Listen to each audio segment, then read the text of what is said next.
Hey, it's Anthony Cumia. Other jewelers hate Steven Singer. Why? Because Steven Singer has the best real natural diamond stud earrings in America. Everybody knows gold and diamond prices are crazy right now. Gold at the highest price in history. That means ever. Lucky for you, Steven Singer has locked in his diamond studs at the old prices. Steven has diamond studs available from a quarter carat all the way up to 10 carats total weight. All at the same perfect price as last year. Same incredible value. There's no better time to get a pair of diamond stud earrings from Steven Singer Jewelers.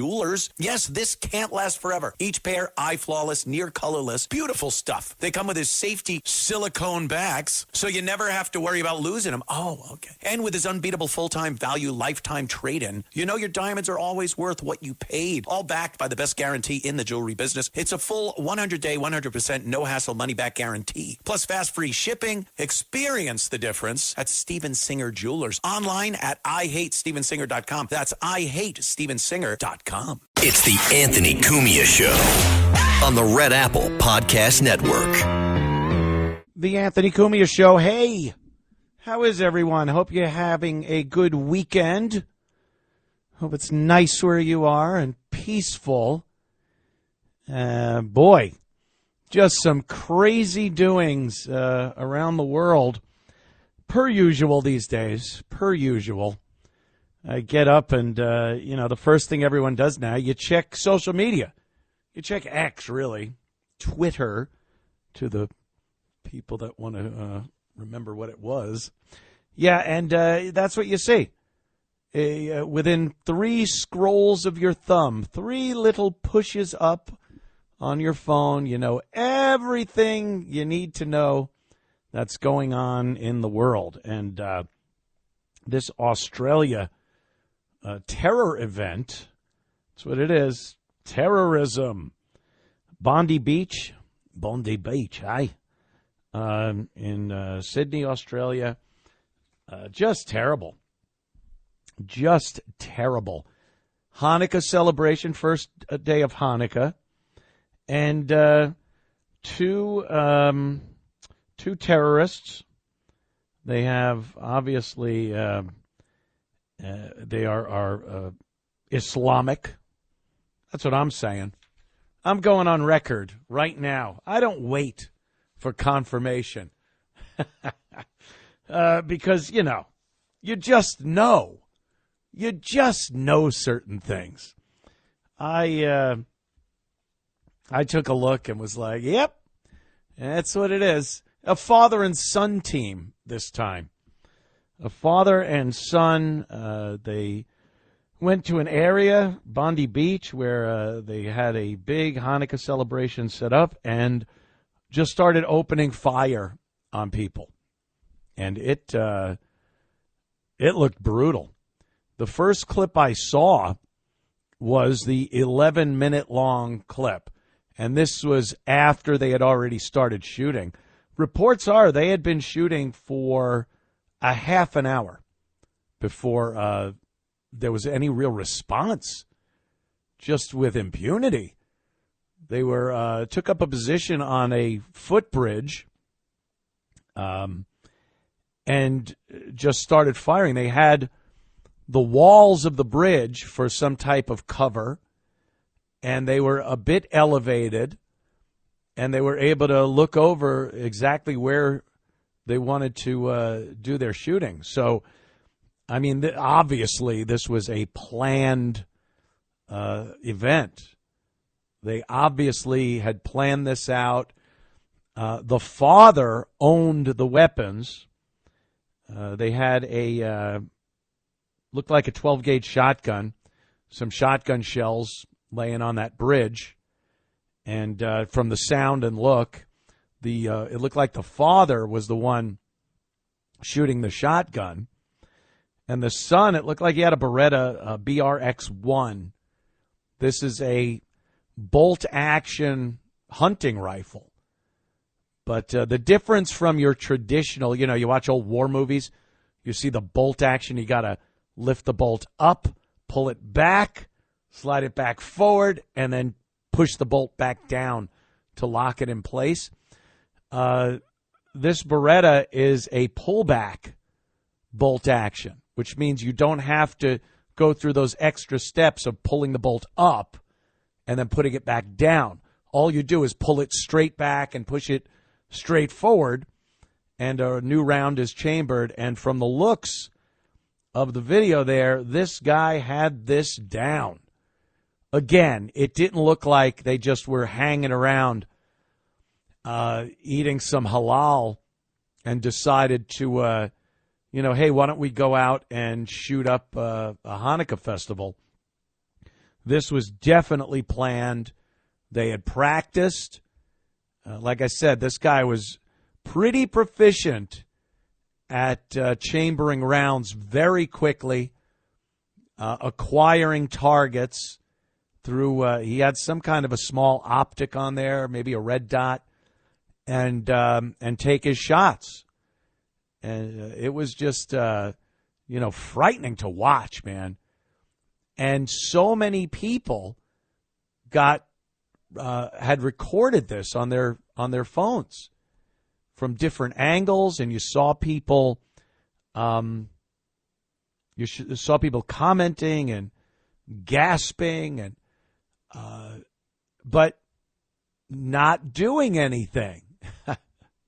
A lot of people shooting video, but not shooting the proverbial bad guys. And, this is where we get into the gun thing. Australia, of course, it's very, very difficult to own a gun in Australia. You really need to jump through a lot of hoops, man. You think it's tough here in the United States, where we actually have a constitutional right to bear arms. It is not a right in Australia, and they make it very difficult. They require a reason that you want to have a gun. Now, hunting is a reason, but they actually want the reason you'll be hunting. Whether it's pest control on your farm or something. So very, very difficult to get a gun in Australia. And this guy had 4. He had 4 weapons that were registered to him. He had gone through all of the rigmarole that you need to go through to get a gun in Australia. Which, again, just kind of reinforces the whole, if bad people want to do bad things with guns, they will get guns. And no amount of laws you could put on the law-abiding public is going to stop people that want to do other people harm and want to kill them and use guns to do that with. And you don't need an assault rifle, a semi-automatic assault rifle like the AR-15 or AK-47 or the number of other assault rifles that they call them. The past 2 shootings we've seen, the one at Brown University in Rhode Island and this one Bondi Beach in Australia, there were no assault weapons used. It was a pistol at Brown University and this Beretta bolt-action straight pull rifle in Australia. And, the latest report I heard was 14 people, 15 killed.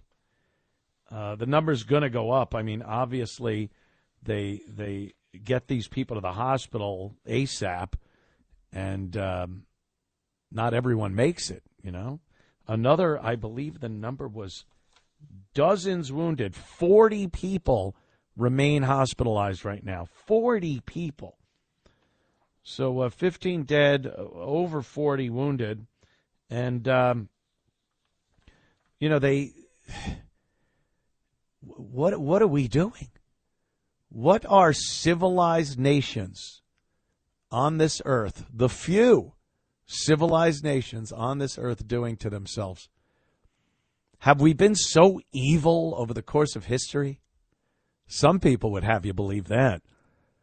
We've been so evil with our colonizing and genocide and slavery and everything that we deserve all we get. Everyone deserves it. Letting people into your borders that are unvetted and have historically shown they cannot function in a civil Western society. They don't like our culture. They don't want any part of it. And they also want it destroyed. It's part of their religion. They just want to, they want it gone. They want the people practicing other religions gone, and they want people that are not adhering to their religion gone. And they're just being allowed in to all of these countries. Australia, what are you doing? You're so unbelievably isolated down there in a good way. I mean, talk about border jumping. I think you'd be very, very hard-pressed to be able to illegally enter Australia. There's not a caravan of people marching into Australia. We have our southern border, which is just a disaster. We have horrific poverty, crime, and a bunch of people that want to come in here. And it's a very long, desolate border in a lot of places. Australia, it's like you got it knocked. So then you just open your borders, you let them fly into your country and welcome them with open arms so they can mow down your population. People trying to have a good time. Why the hell do that? Why are these Western nations doing this? Why are they doing this? I don't know. Maybe you know. We got the phone lines are open, 800-848-9222. We are just beginning. We'll talk about this. Brown University is another one. That's a weird story. I think it's some military kid in his 20s. That's what the latest is. But we'll talk about that. We'll talk about this shooting, gun control. Actually, when we get back, I'll actually go through what is required in Australia to even register a hunting rifle. It's astounding what you have to go through. And this guy went through it. And that didn't prevent him from using his gun to murder people. So, again, when you talk about gun control and assault weapons up here, it's useless. It is useless. All right, back in a minute. Stick around.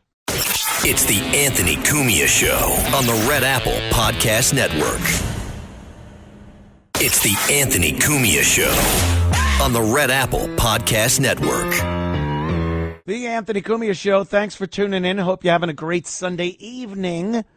And a lot of calls. A lot of people want to talk about this one. That's for sure. Let's go to Matt in the Bronx. What's up, Matt? Hey, how are you, Anthony? Good. How you doing? Doing fairly well, considering circumstances and what's going on globally. But I want to express I'm not being cynical and I'm not being disrespectful. Mm-hmm. I think it's a tragedy what happened in Australia. And again, they were deliberately targeted because they were Jewish. Mm-hmm. They were deliberately targeting a Hanukkah festival that was taking place on the beach there.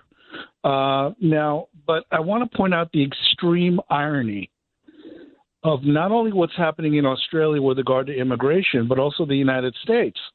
Mm-hmm. Insofar as that Jews politically, they remain on the left, not just in the United States, but also in Europe and in Australia, and they were instrumental in opening the borders to third world immigrants. Yeah. From what I've understood, the two shooters are both of Pakistani origin. Yep. And there's a substantial Middle Eastern population in both Australia and next door in New Zealand. And again, what the hell are 200, 300, 400,000 Pakistanis doing in Australia? Again, because once upon a time, Australia had sane immigration laws. Right. They even called it the White Australia Law. That's right. They called it They called it the White Australia Law. They wanted the population to remain majority European. Well, it was that way in the United States before 1965 also, so, you know. That's correct. That's correct. And again, you know, one of the strongest sources of political opposition to those European majority immigration laws came from the Jewish minority in both the United States and in Australia, because they saw third world immigration as being a protective barrier against potential anti-Semitism. But now that policy is coming back to bite them right in the ass.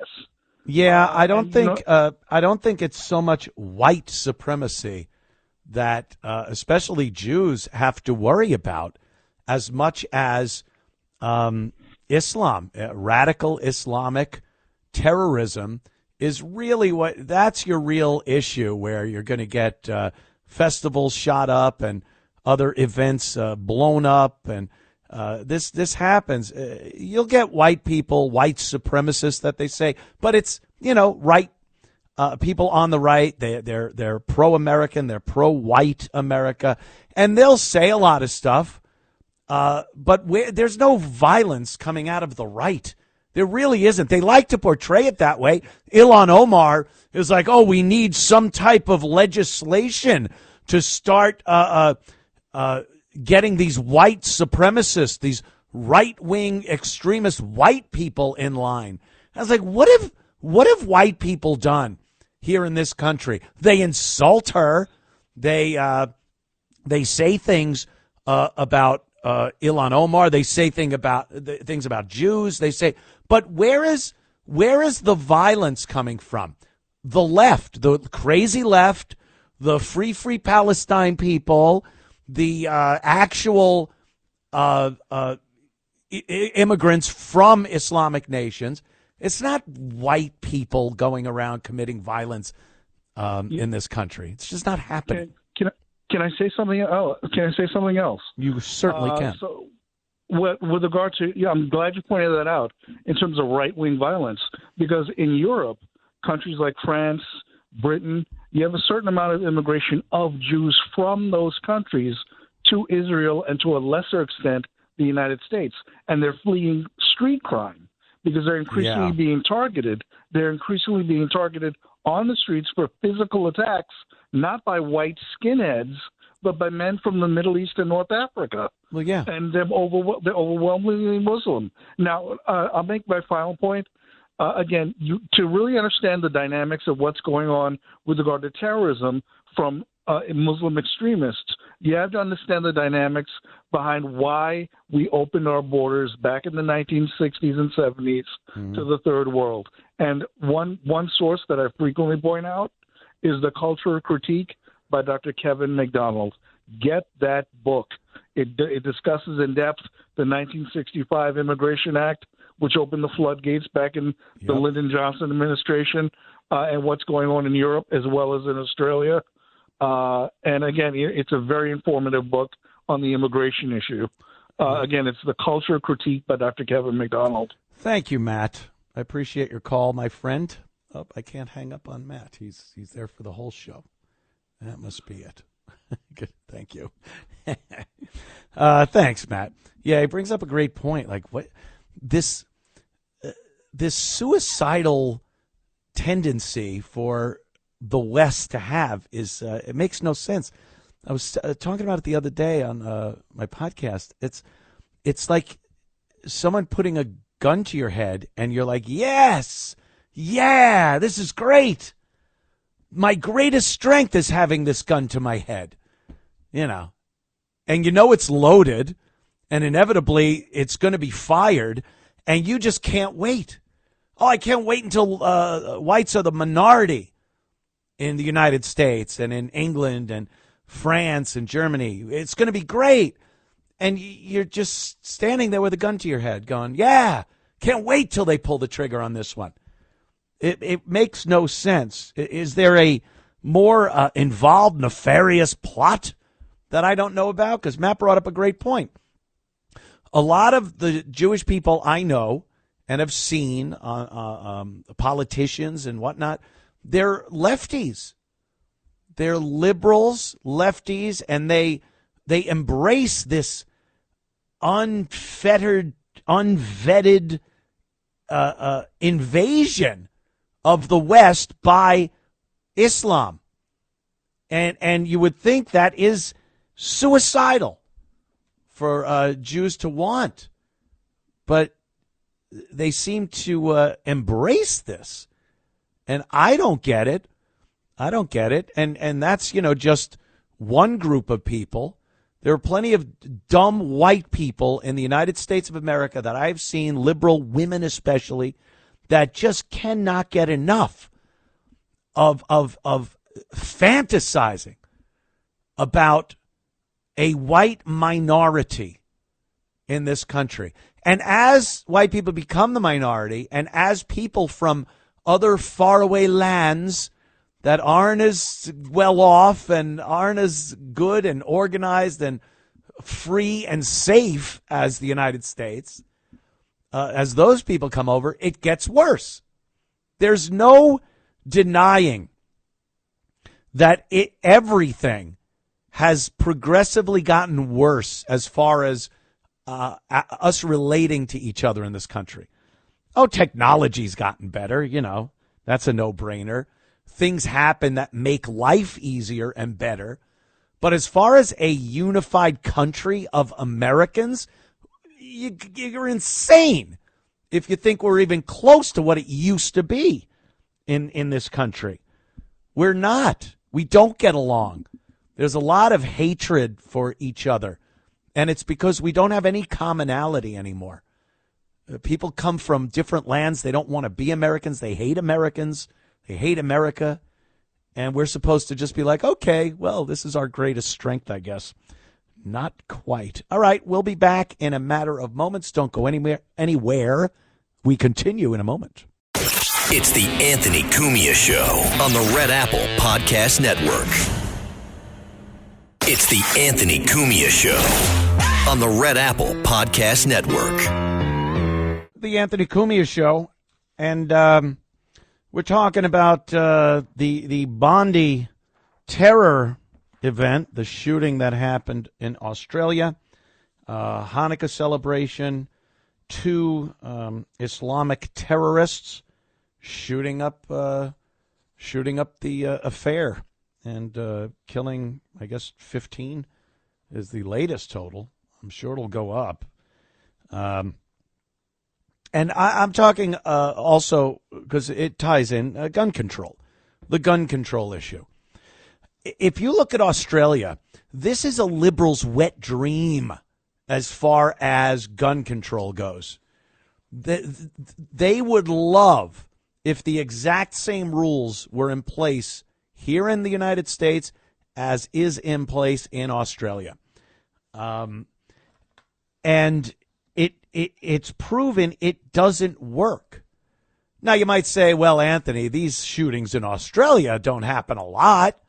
It's very rare that they have some type of mass shooting. Correct. They also don't seem to have the insane gang problems that we have here in the United States of America.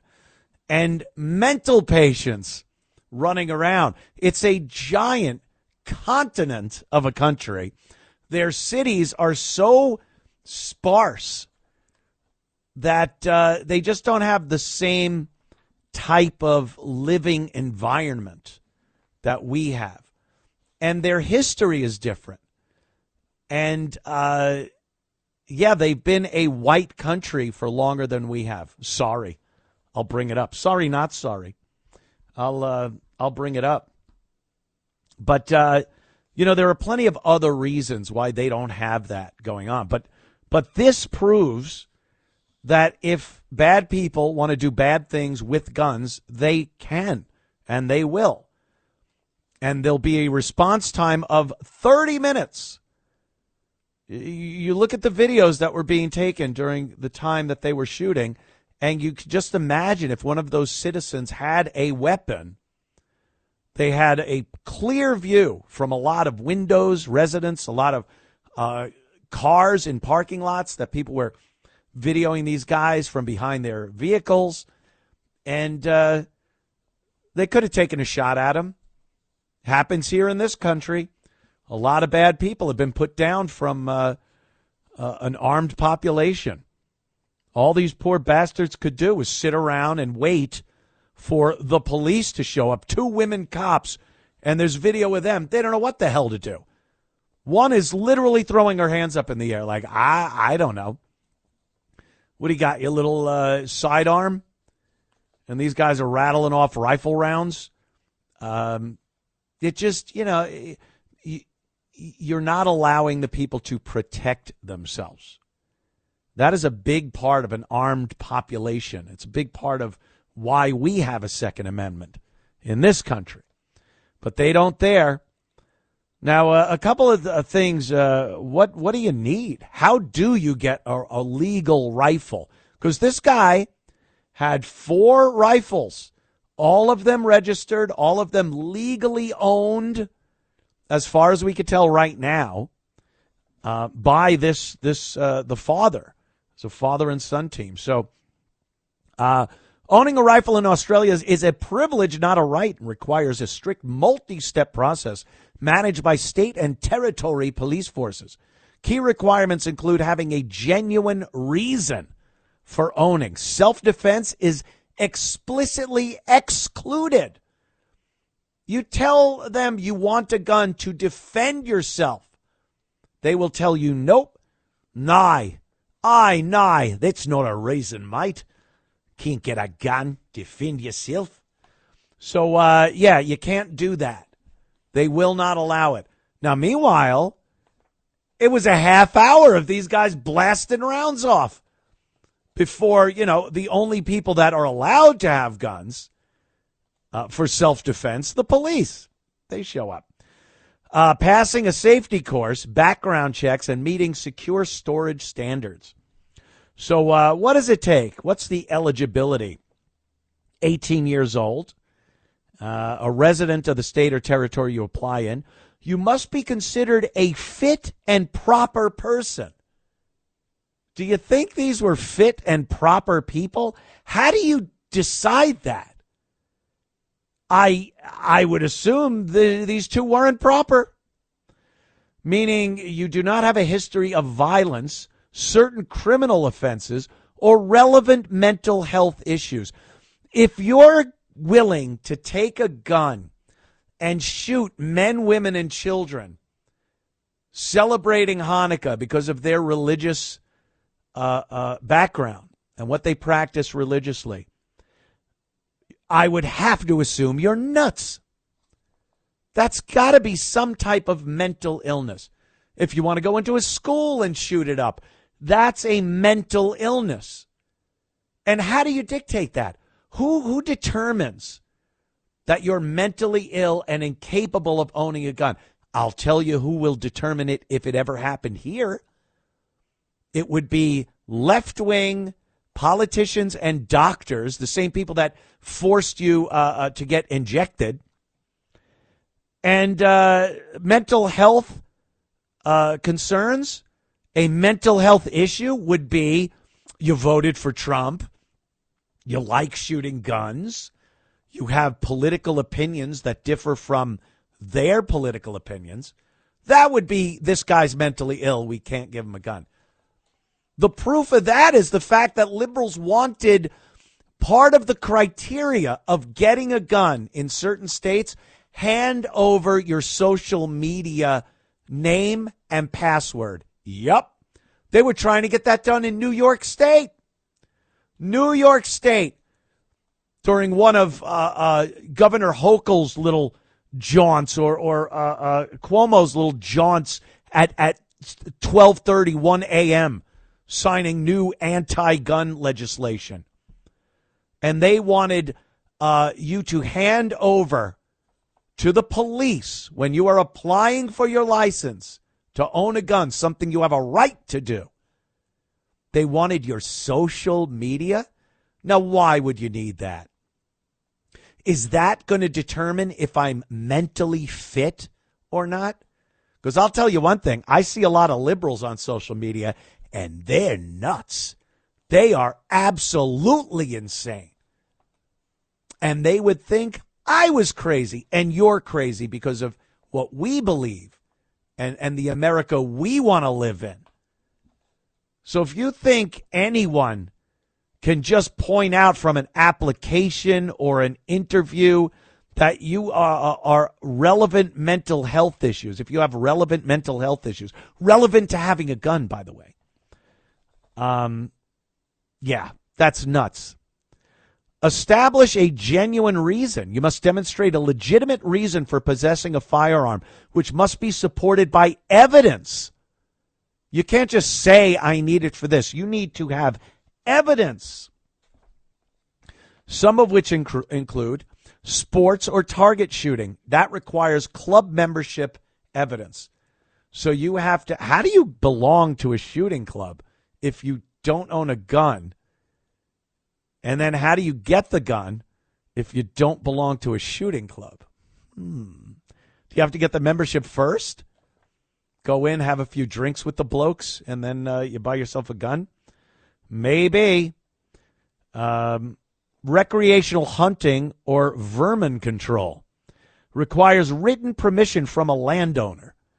So if you're hunting and you say, well, I want to be a hunter, I want to shoot some vermin, you need a note of written permission from whoever owns the land you'll be shooting on. Primary production, farming and grazing activities. So you're a farmer, I guess, primary production. What is that for, like getting a coyote or a wolf that's going after your cattle? Business or employment. You're a professional pest controller or security guard in some cases. Or a collector, requires collector's club membership. And I'm sure that only entails like old black powder guns and things like that. Then you complete the firearms safety course.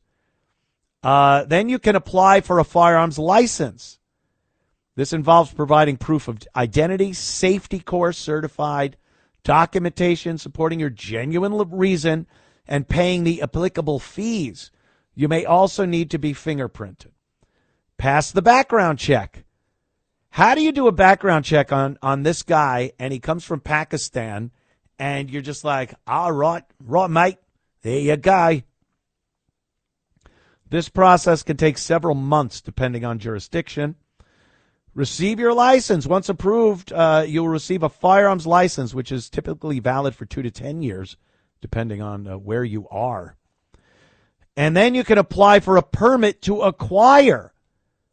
So before you could purchase a rifle, you have the license, you need to apply for a separate purchase, a permit to acquire each firearm. And there's a mandatory 28-day waiting period. And the firearm type must match your license category and genuine reason.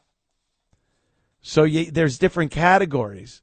For Category A, you get an air rifle, rimfire rifles, except self-loading. That means you could have a .22 caliber rifle that you have to put each round in separately, one at a time. It cannot be self-loading or semi-automatic or what have you. And then Category B includes muzzle-loading firearms and center-fire rifles, except against self-loading. Self-loading is semi-automatic, largely prohibited for the general ownership and restricted to government agencies and people with special needs like pest controllers or primary producers under special conditions. So I guess I'm thinking here. I'm thinking of the United States. Pest control in Australia has to be a lot rougher than, because I'm just thinking mouse. Put out some mouse traps. Over there in Australia, there's literally monsters will come out of the swamps and the bush. And I guess you have to dispatch them, so you're allowed to have a higher caliber rifle and sometimes even a semi-automatic. But that's amazing. And they can just tell you no. By the way, the rules I just read you, not much different than any of the laws in New York to get a firearm. Had to do the same thing in New York. Whenever I got my permit, it took a year, and then I had to get a form from the precinct, my local precinct, in order to purchase a gun. You can't just go in and buy one and you have it.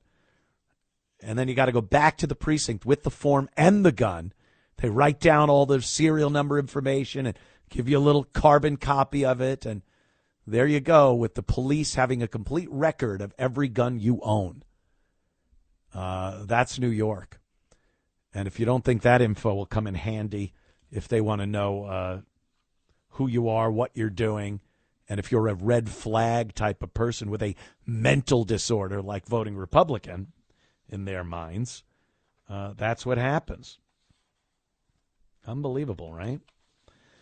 So, this guy had 4 legal rifles and used them in this attack. 50 years old. He had 6 firearms licensed. All right.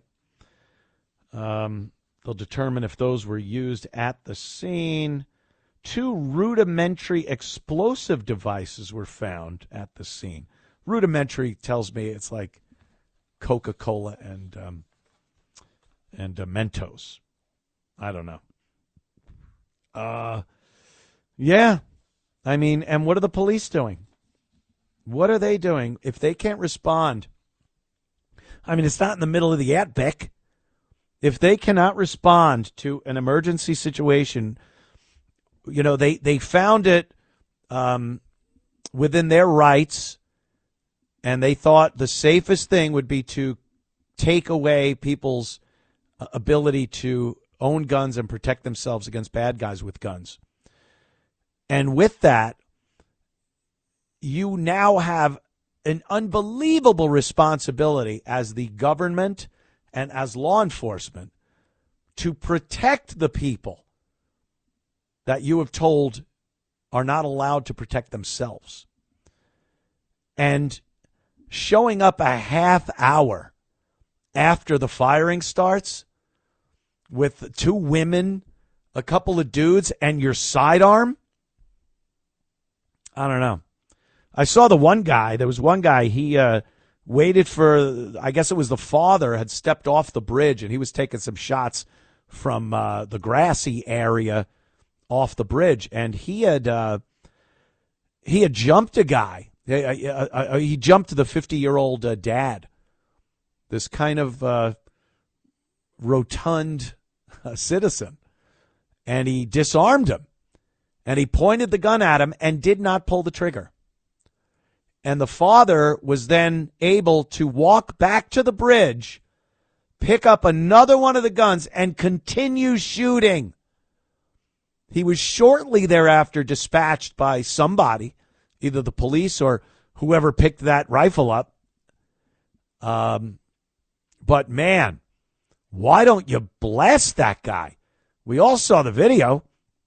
And I'm not trying to, I'd have picked up that gun and I'd have blew his head up. We all don't know what we do in certain circumstances. That's a tough one. But if you're watching people getting mowed down by a couple of savages with rifles, you somehow miraculously are able to disarm one of the gunmen. I think you're obligated to shoot that guy with his own gun. You're obligated. He let the guy go. He walked back up to his son, up on the bridge, picked up one of the guns that were laying there, because they had 6 of them, and start shooting again. And this guy, he's being hailed as a hero. And look, yeah, he disarmed him for a few minutes. He wound up getting shot, and he's in the hospital. But, maybe that's the mentality of Australians since they've been disarmed. Maybe they don't know what to do. If you pull a dog's teeth out in time, he's not even going to try to bite anymore. He just knows he doesn't have any teeth. This guy had a rifle in his hand. He's pointing it right at a murderer who you are watching murder people, and you let him walk back to another weapon to continue murdering people. I don't know. Hero? I'll reserve judgment till I see a little more. Okay, a lot more going on. Phone line's full, and we'll be back in moments. Don't go anywhere. It's the Anthony Cumia Show on the Red Apple Podcast Network. It's the Anthony Cumia Show on the Red Apple Podcast Network. Welcome back. Welcome back. The Anthony Cumia Show, and let us talk to Matt, another Matt. Oh, Manhattan Matt. How you doing, Matt? Yes, Max from Manhattan. Thank you very much, Anthony. Hello, sir. Two things here. Perhaps we need spies in the mosques like we had before de Blasio's time. Yeah. That would be a very important thing to take care of. We can get a lot of military who've been trained in Arabic, and we can put them in there. Number two, if I may, this shooting should be thrown in the face of the mayor of Dearborn. Mm-hmm. If you recall this recent time where he doesn't want to allow a Christian pastor, in his area of Dearborn because the pastor was criticizing how Islam behaves in the West. Yeah, that's you can't do that. You're not allowed. You're Islamophobic if you do that. Boy, isn't that the only thing where the phobic works?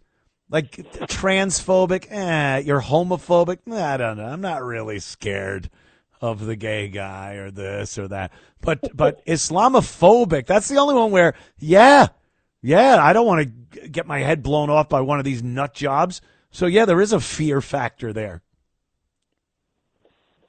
Yeah. I wonder what Trump is going to say tomorrow morning concerning Ms. Incest Ohan, and see if she's how she'll respond. And the same thing with Rashida Tlaib. Yeah, well, of course, they're more concerned that events like this stir up Islamophobia and Islamic hate, and it's all they talk about. They give this quick throwaway, our prayers are with the people that were hurt and their families, and then they just talk about, we cannot let this affect the Islamic people. It's like, screw you. Do something. Do something about it. I can't stand that woman. Yeah. Thanks, Matt. Thank you, Matt. I just, that. And then the Brown University one is, there's just been quite a few of these that have taken place over the course of the years. I don't know what it is. Again, I think it's a mental illness when it comes to a lot of these school shootings. I don't think you can be a mentally sound person and decide you're going into anywhere to just shoot it up. So it's kind of a paradox there when you're filling out your little form that they tell you need to fill out to get a gun. When they say, do you have any mental issues? Yeah, I'd like to take this gun and go into a place and shoot it up. They're not going to write that on the form. You can lie on the form. Well, that's illegal. Yeah, so is shooting people, and they don't seem to be concerned about that. So I haven't seen a lot of lefties trying to use both of these cases. I haven't seen them trying to use these as anti-gun thing. A few of them have. They come out of the woodwork and they give it a try. But all right, we'll take one more phone call before we get to the top of the hour. Let's go to Sandra. Oh, Sandra, how are you, dear? Hello, Anthony. I hope you're doing well. You sound good. Just dandy. Oh, good for you. Well, I wanted to say two things, one about guns and one about Hanukkah. What happened in Austria, it was very, very sad and or Australia. And tragic. You're talking about in the 40s, Austria, or the 30s? I'm talking about this Hanukkah celebration. When it was annexed? Okay, but listen. You said Austria instead of Australia, Sandra. I made a mistake. I apologize. You're right. Right. So I said to myself, we have a lighting ceremony in our community here.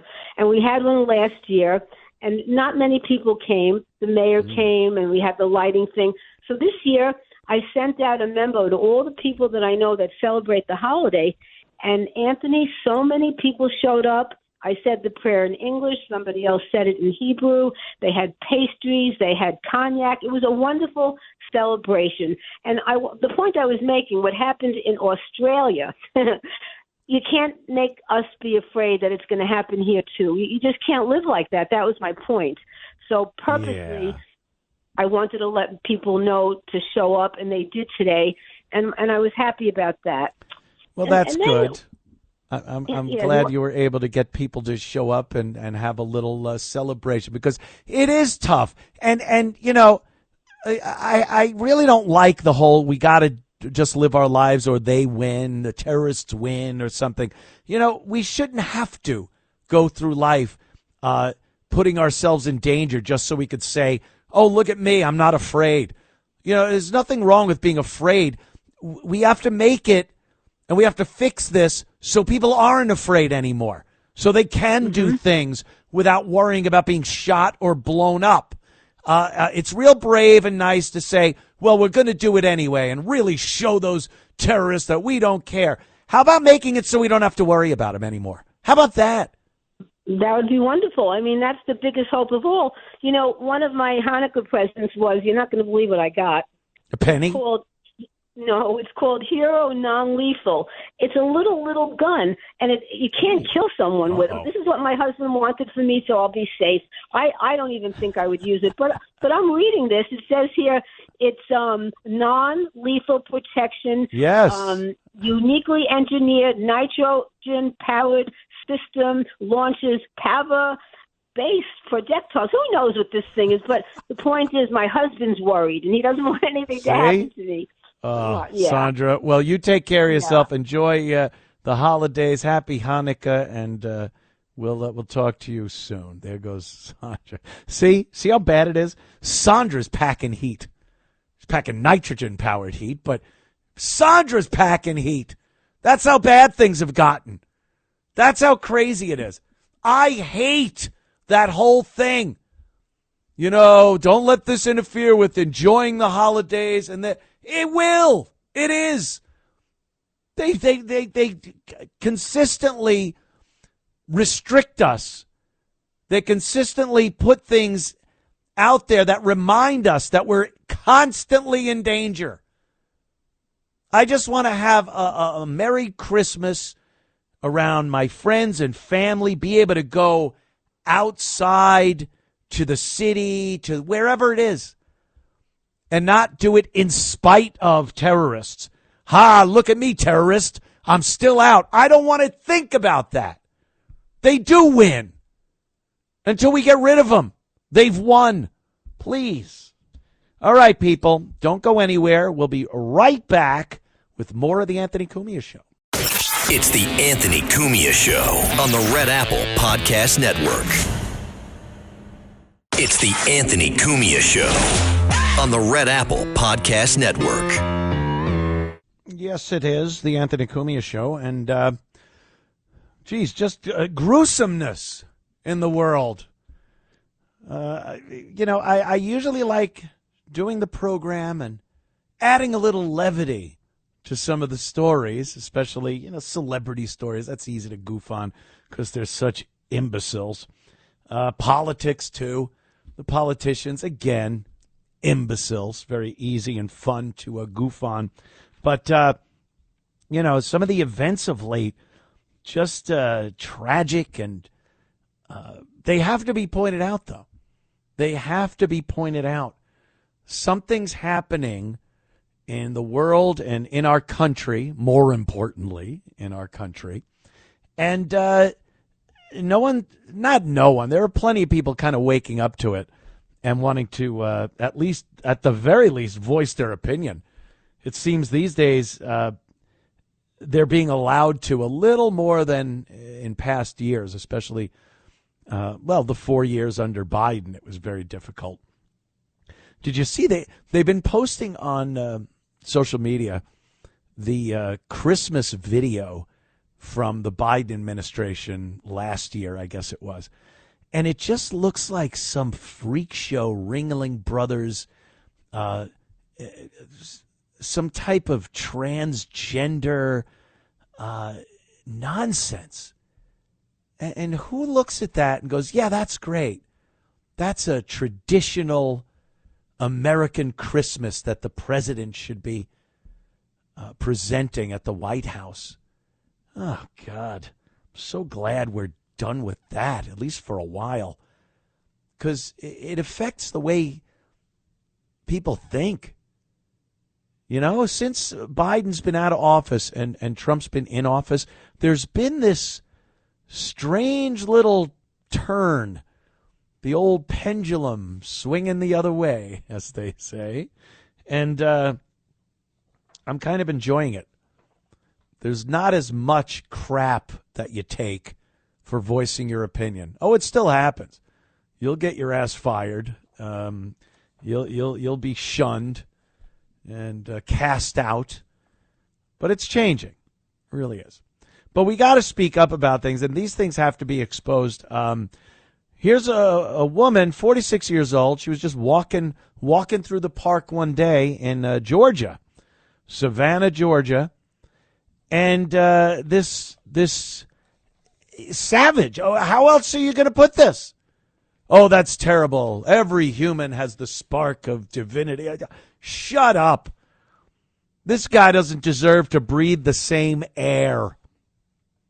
Beautiful woman. She's, a contributing member of society. And this whatever throws acid on her. Threw acid on her. And they're searching for a male person of interest. That's the description they give you. A male person of interest. That's half the population.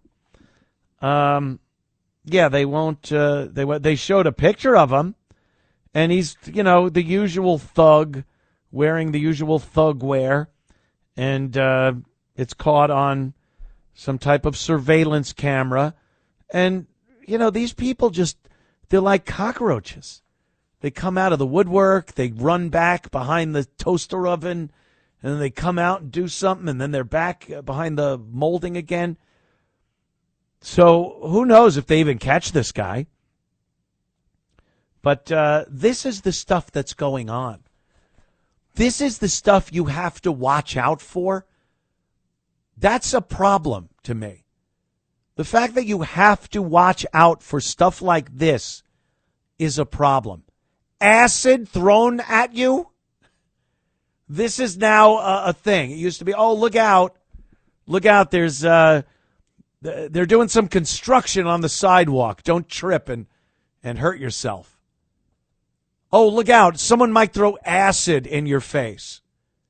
That isn't something we ever should have to look out for. And, Ashley Wyslewski, 46, walking on in Forsyth Park in Savannah, Georgia, when a man poured a corrosive chemical on her. This is Wednesday. She immediately ran across the street, and EMS and police were called. Her clothing started burning, and then her hair and her face. She's got horrible burns to her hands, face, hair, scalp. Thank God, people were there quickly to help her. But this horrific act has not only altered her, of course, physically, but mentally, of course. How do you go out after that? How do you walk around not thinking, oh, my God, when is the next piece of crap going to throw acid at me? Got a GoFundMe page. That's good. They just found the guy. They didn't find him. They got a CCTV image. A man wearing a black hoodie and dark jeans. There you go. Has been named the suspect, but of course nothing. Yeah, there you go. Oh, they're asking anyone with information. All right. If that isn't enough, if that hasn't gotten you, Two people attacked by a man with a machete near a New York City subway station. Where's this, 14th Street, somewhere around there? Two men, 44 and 32, were said to be approached by a man brandishing a machete. The 44-year-old had cut wounds to his wrist, the 32-year-old wounds to his face, as well as having his cell phone stolen. Both taken to a nearby hospital. There were no arrests at the scene, and the investigation is ongoing. Again, plenty of things to worry about. Walking down the street is a moving crew moving a piano, and they're pulling it up with a pulley. And if the rope snaps, it'll hit me. And based on some of the cartoons I watch, you will look like an accordion when you crawl out, and maybe even play accordion songs while you walk away. That makes some sense, at least.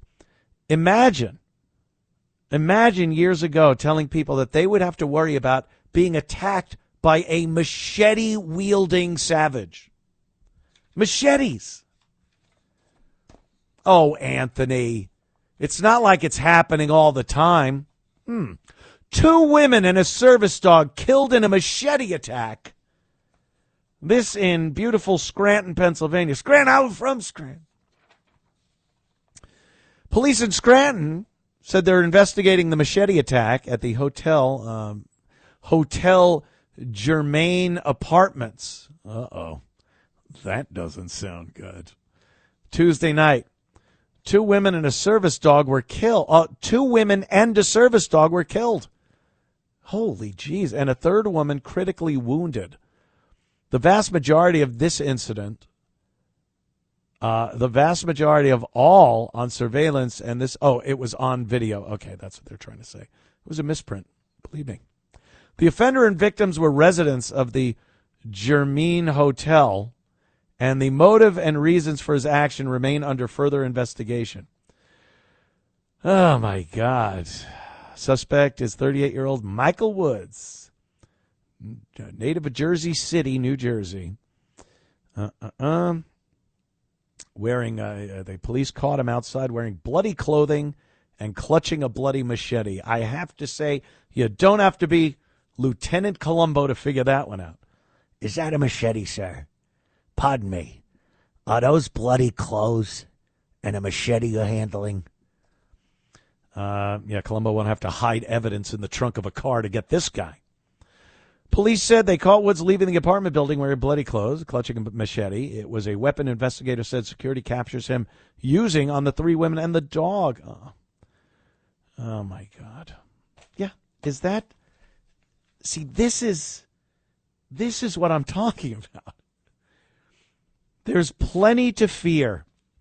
Oh, I was such a scaredy cat as a kid. Very afraid. I had talked about many times whenever I saw I believe it was the midday movie or something that was on 4 p.m. when I was a little kid, and they would show a film clip of New York City, like a montage, and someone was sitting on a fountain, and it was kind of backlit, and it was nighttime in New York, and it scared the hell out of me. Because I would imagine being there lost as a little kid. You know, you're 7. And I would look at these clips of New York and be like, oh, my God, I would hate to be lost there. And now, as adults, it's not an irrational fear of being lost in New York City as a kid. It's a rational fear of the insanity that's going on and the complete lack of anyone doing anything about it. And you elected your mayor, Zoran Memdani, and he's not going to work with the cops. He's not going to work with ICE in trying to get rid of some of these people. Why do you think there are more machete attacks and stabbings on scooters and thefts? They take these scooters, they jump off, they'll stick you with a knife, grab your phone and wallet or what have you, and then the passenger gets back on the scooter and they're gone. I used to see that all the time. on videos from South America. And now it's commonplace in New York City because they've allowed that to happen. They have allowed that to happen. And you just elected another they in Zohran Mamdani. So if you're afraid of machetes and acid in your face and scooter thieves assaulting you and getting pushed in front of subway trains, you've made the right decision. You voted for a guy that has contempt for the cops and no concern whatsoever for your safety. Yeah, good luck. Yeah, so that's going on. Acid attacks and machete attacks. But it's diversity, so it's our greatest strength. The country is so much better. I heard Obama just saying it the other day, and even Biden in his Alzheimer's is talking about how much better the country is since we brought in all these people. Prove it. Show me one instance where this country is a better place because we have now been invaded by third world people that have machetes and throwing acid in people's faces. Yeah, show me some proof because I'm not believing it when you say it. All right, people, plenty more to go. The Anthony Cumia Show continues in moments. It's the Anthony Cumia Show on the Red Apple Podcast Network. It's the Anthony Cumia Show on the Red Apple Podcast Network. The Anthony Cumia Show. And let's take a quick phone call here. Is Martin. Martin is in upstate New York. Martin, what's up? Anthony? Hey, how you doing? Hey, I'm well, thank you. I listen every week. Thank you. I Good appreciate show. that. Great show. Thank you. I agree with you on just about everything. So anyway, if you think it's bad now, wait till Mamdani takes over. Yep. If he gets his way, you have buses are rolling homeless shelters. Let the criminals all out of Rikers because that's wrong to incarcerate people. Oh, you know? No, you can't incarcerate your way out of crime. That's what they're saying. Him, the mayor of Chicago, you can't incarcerate your way out of crime. You damn well can. I would think so. Yeah. We'll try locking up the people that do the crime. And all the people running around down there with the Free Palestine and the towels on their heads, they're going to figure it's open season on Jewish people. They're going to be after the Jewish people on a regular basis. It's going to be ridiculously crazy. Well, they don't like Jewish people. They don't like anybody, really, when you look at, and they have no qualms about collateral damage and whoever else dies at their hands because they feel they're doing some amazing religious thing that they were destined to do. So it's a danger. It's a danger that we shouldn't have to live under. Like I said, there's boulders in the streets, on the sidewalks and on the streets in New York City to prevent people from running you over when you're in New York City. The New York City Christmas tree at Rockefeller Center, it's got barriers around it so you can't even get close anymore because they don't want terrorists setting the tree on fire or opening up on people that are around the tree. It's why do we have to compromise and make all these capitulations because no one wants to do something about the actual problem? So we are affected. We're not able to do what we want to do and celebrate the way we want to celebrate because someone might kill us and they don't want to take care of the problem of people wanting to kill us. Disgusting. Thanks, Martin. Appreciate the call. Isn't it? I think it's disgusting. We had our own terrorist event here in this country. We have plenty of them. National Guard. You remember that in D.C. The National Guard was put there by Donald Trump. And, because D.C., another just garbage area. The crime rampant, assaults, robberies, carjack capital is our capital. And I guess they've been having some type of hearing or discussion in Congress about the National Guard being there and this killing of one National Guardsman, gravely wounding another about a week and a half ago or so. This is Representative Julie Johnson. And listen to what she says about why the National Guardsman got shot. It's an exercise in contortion. The truth is being twisted here to a level unprecedented before. Listen to Julie Johnson. You can't just snatch somebody walking into a coffee shop because of the color of their skin. There's no probable No one's cause doing for that. And also that you will get due process. And that is not happening.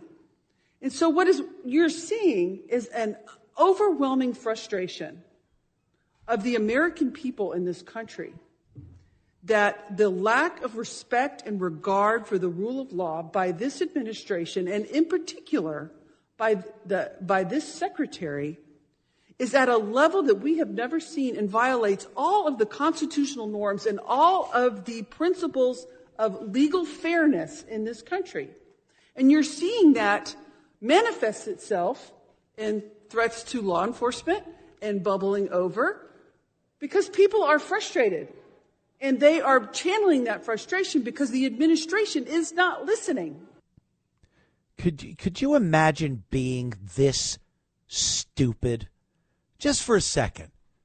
Imagine, if you will, being this absolutely moronic, where you believe that the terrorist who yelled Allahu Akbar and shot 2 National Guardsmen, that is out of frustration of Donald Trump and his policies and how do they come up with this stuff? How do they come up with this stuff? That bubbles over, does it? Does that frustration? The people are frustrated at the tens of millions of illegals that were allowed to just cross the border under the Biden fake Biden regime. That's what they're frustrated about. Half the population, half the voting population voted for Donald Trump. His platform was throwing out illegal aliens. Who's frustrated by that? The people that voted for him? They knew absolutely what they were getting. I'll tell you, the people that didn't vote for him are frustrated. And frustration is part of life. That's what you do. You just get frustrated and go, oh, well, maybe we get him next time. But mental patients, liberal nut jobs, they get frustrated and they get violent. We've seen it. Whether it's at a protest and someone comes up and asks them a simple question, hey, what are you here protesting? And they got to throw hands or knock the phone out of your hand or hit you with their dumb umbrella or shooting people. Those are the people that are frustrated. The insane thought that these are people mad at Trump for what he's doing, what he said, the policies he's enacted, and she's almost excusing it. I think she's excusing this behavior, but she's also trying to pin it on Donald Trump and MAGA, Trump supporters. What a piece of garbage. They're frustrated. And you know what? Please show me a video where anyone is just being dragged out of a coffee shop by ICE and zipped, stripped, or cuffed and put in a car and hauled away to some undisclosed location. That's not happening. You know, American citizens are being arrested and deported. Yeah? Where? Show me. And if they're being arrested, it's because they are directly interfering with federal officers doing their job. You can't show up at an ICE facility and block the entrance and exit and think nothing's going to happen. And then when they jump on them and cuff them, They're going, an American citizen. ICE is arresting Americans. Yeah, that are interfering with law enforcement. They deserve it. It's a shame that they just wind up letting them out after they cool their heels a little bit, handcuffed to a bench or something. But the truth of the matter is anyone getting arrested by ICE or the Border Patrol is here illegally, or they are interfering with law enforcement. That's it. They're not rounding up brown-skinned people that are walking into a coffee shop. They're so dramatic, aren't they? This Julie Johnson. The drama, the lies, the fantasies. They want that to happen so they could go, look, I told you. It ain't happening, Julie. All right, we'll be back with more. We got, Representative Thompson next. It's the Anthony Cumia Show on the Red Apple Podcast Network. It's the Anthony Cumia Show on the Red Apple Podcast Network. The Anthony Cumia Show. You know, I'm looking at the phone lines, and I'm remembering when I was on the O&A show as a shock jock back in the day, and sometimes women would call and say provocative things and want to do provocative things for tickets to the latest, hottest band or something. And we'd see the list on the phone lines, and it would be, Taylor, Portia. Portia's on line 3, Well, let's go to Harriet. Harriet from Brooklyn. Harriet, how are you, dear? It is wonderful to speak with you again. I remember it was one of your first callers. You're great. Anthony. Hi. Man, Danny, what makes you think, Anthony, that he got in legitimately? Because 2 years before the president was elected, our great president, Donald Trump, the Muslims people flooded in here in Brooklyn and New York. Yeah. It takes 8 years to be a citizen. So they voted in mass, and how many were not citizens? There is no voter ID in New York State. No. So this is a rolling coup d'etat. Started with Barack Obama. This is going on for 16 years with him. He called Mandani right before the election, and he gave him his advice. We've got him. Remember, he was anointed in that Greek demonic temple, and all of a sudden, everybody voted for hope and change, not me. And so, I don't want them to blame the Jews, because there's no proof that 30% of us voted for him. And it's been between George Soros, Qatar, Susan Rice, Barack Obama, and John Brennan, the whole bunch of them. It's a rolling coup d'etat, and there's no proof that these people who voted in mass in Bay Ridge and in Queens and in Brooklyn had citizenship. There's no voter ID. So this, whatever you say about Curtis, I mean, he shouldn't have been in, he should have dropped out. Whatever it was, there was no voter ID. Yeah, and that's a big part of it. This is a big part of it, which should be investigated. They got away with the coup d'etat with Trump. Biden got in, and it's, as they say, and Yogi Berra said it, it's deja vu all over again, and it's got to be investigated. And he is, this is a catastrophe that happened. It is a coup, and if the president Harry, if I could squeak in here, Harriet, go right ahead. It's you walk around New York City though, and you can understand how Zohran Mamdani won. And I understand, and I believe what you're saying. I totally believe that there are people that should not be voting, are not legally allowed to vote. They've been imported into certain areas in this entire country, not just New York, and they are voting, and they are making, they are changing the demographic in a lot of these cities. And and there's enough plausible deniability there, and they bully you. If you question the validity of an election On the left, Mamdani, you could do that to Trump. Oh, he's not my president. It wasn't legitimate. He lied. He did this. But if you question an election like Biden in 2020 or Mamdani now, you are looked at like you're insane, a conspiracy theorist. And they already say things like, oh, that's been debunked, when no one had debunked anything. They just intimidate people into not bringing it up. Anthony, it's not just those millennials in Williamsburg that put him in. It's the lack of voter ID and these people who are not citizens. 8 years they needed for citizenship, and they voted en masse. And this has got to be investigated, and it's going to be a catastrophe here. I agree. Because it's beyond the pale, beyond belief. All right, Harriet, go grab yourself an Ensure. Chug an Ensure, and you'll feel better. There goes the lovely. Bye-bye, Harriet. Take care. You got to hit the continue thing on my phone lines. Or Harriet will be there the whole show. Why not? Yeah, I will. Yeah, I know. All right, Harriet. you be well. Thank you. I am. Yeah, I can't hang up on. There she goes. Okay. Thank you, Harriet. Yeah. She's still there. There you go. Okay. There. Woo. Yeah, sometimes my phones trip up and I can't hang up on anybody. But that's fine. Who wants to hang up on Harriet? She's awesome.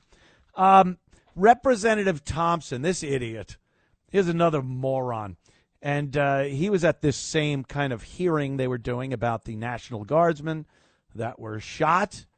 A terrorist shot them. There's no other explanation for this. I don't care what excuses the left makes, Democrats make. This was a terrorist event. And look how it just went away. It just goes away. No one cares. Why doesn't anyone care that 2 of our National Guardsmen were shot, 1 killed, 1, God knows what difficulties they're going to have. And then it's like, oh, well, okay, what's next? What do we do now? No one's doing anything about this. There's I almost said S. There's a crapload more just like him running around the city. Round them up. Yeah, when you fly into New York, I look down at the East River, the Hudson River, up above the George Washington Bridge, and down by the Verrazano, and I see all these little islands. There's a bunch of these tiny little islands all around. How long would it take to just build mental institutions on those islands?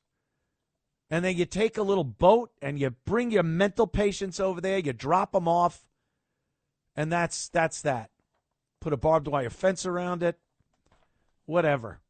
We got to do something. There's my solution. You don't like it? Well, give me something better, because no one's saying or doing anything. And there'll be another terrorist event and more National Guardsmen or police or citizens. So Representative Thompson, he had an interesting way to put the tragedy of a terror shooting that claimed the life of 1 National Guardsman and very seriously injured another. Let's hear how he put it. What you did. Madam Secretary, you and the gentleman from NCTC referenced the unfortunate accident that occurred with the National Guardsman being killed. You think that was an unfortunate accident? I mean, it was a terrorist attack. Wait.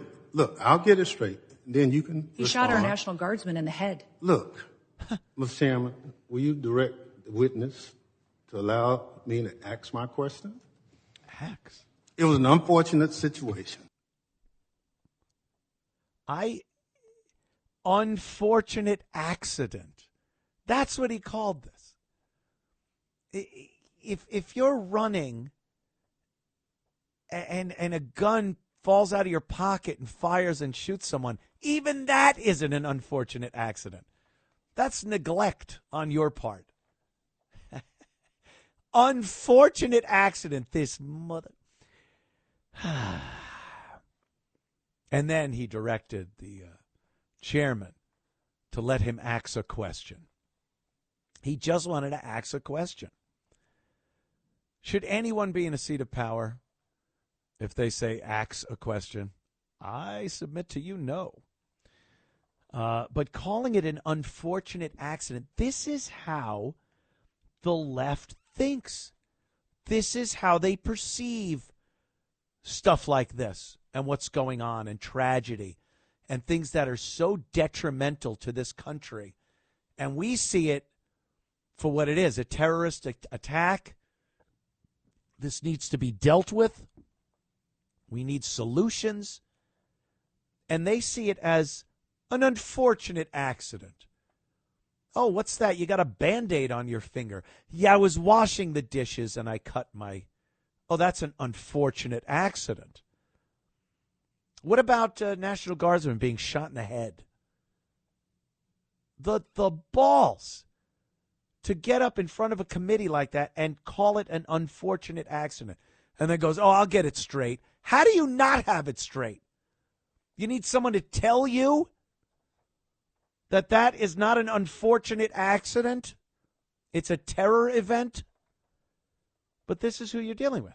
This is the mindset of the left. They will not accept that there is a huge problem in this country. And we have allowed invaders to come in here who are perpetrating horrible crimes against everything we hold dear. Every institution, the police, National Guardsmen, you, whoever it is. Unfortunate accident. All right. That sounds scary. Then we have this guy, Representative Shri Thaindar. This guy, first of all, he looks like someone that would come in the door for Pee-wee on Pee-wee's Playhouse. He looks like some type of comic book character. He's Indian, I believe. He's got this wig, but it's his real hair. But it looks like a wig because it's so thick and jet black, and he doesn't know what to do with it. So it looks like a fake comedy wig. And you kind of have trouble understanding him. And he's pushing now to impeach Pete Hegseth. He wanted to impeach Trump. So, again, this is somebody. And look, if you're not born in this country, or you haven't at the very least, and I don't even agree with this, been in this country long enough that we have to go, is that a hint of an accent I hear? You should not be in a seat of power like Congress or a senator. You want maybe, your local comptroller, something like that. Go for it. Whatever. But for someone to be a congressman and you don't know what America is, growing up as an American gives you an insight that you can't get growing up somewhere else. It just doesn't work.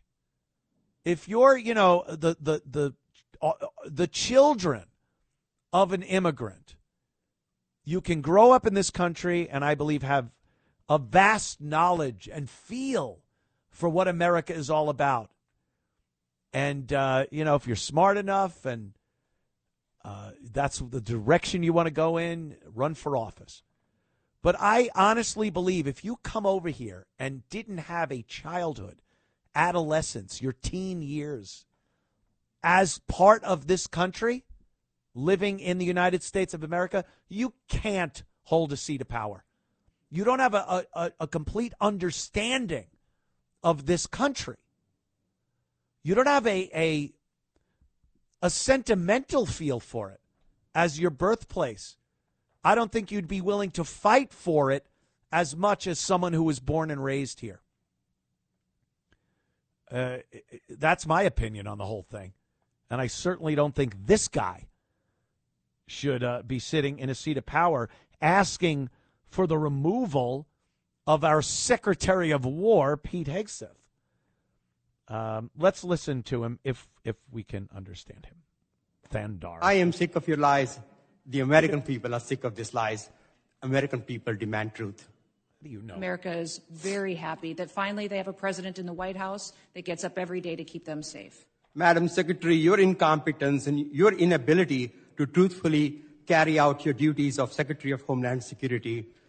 If you're not fired, will you resign? Sir, I will consider your asking me to resign as an endorsement of my work. Thank you very much. Good answer. Good answer. The gall, the unmitigated gall of this guy calling her incompetent with his wacky wig and his weekly articles of impeachment that he's writing up for various, the president, the Secretary of War. What? Your incompetence. What has this guy done? What's his track record? And like I said, you weren't born here. You didn't go to school here. You don't understand, have a firsthand experience of going to school as a child in the United States of America, which I think would give you a much better idea of what is needed in schools. Doesn't that make sense? Doesn't that make sense? If he's spent his childhood in India in some sewer, and then he could come over here, and if he's asked about some type of education system, school thing, do you think he's got a life experience enough to make a decision? No. Getting a job as a young person here in this country, eking it out, seeing how your society works when you're a young person, living with your parents, moving out for the first time. And this they should not have seats in power. And to hear that damn voice saying you're incompetent, it's so annoying. But we just keep doing it and say something about it. Go ahead. You're not Anthony Cumia. Go ahead. You say something about it at work. Bring it up at work. See how that works out for you. They got us. They got us by the short hairs because they instilled this fear in us that we can't talk about stuff like this. It's bad. It's evil. It's racist. It's whatever. All the things you don't want to be. You're going through your life. You don't want to be that. It makes your life difficult if people perceive you that way. So you just keep your mouth shut. It's very calculated. It's a very calculated strategy that they put in place to keep the dissent to a minimum. So, thank God for me. Thank you. That's, Representative Shri Thandar. I am Shri Thandar from the planet Bicobules. I guess we'll take a break in a moment, but there's the Seattle mayor. She's got a statement here about stores. A lot of stores leave crime-ridden areas, and they create things called food deserts. And these are places where there's no longer shopping centers for food, drug stores, things like that.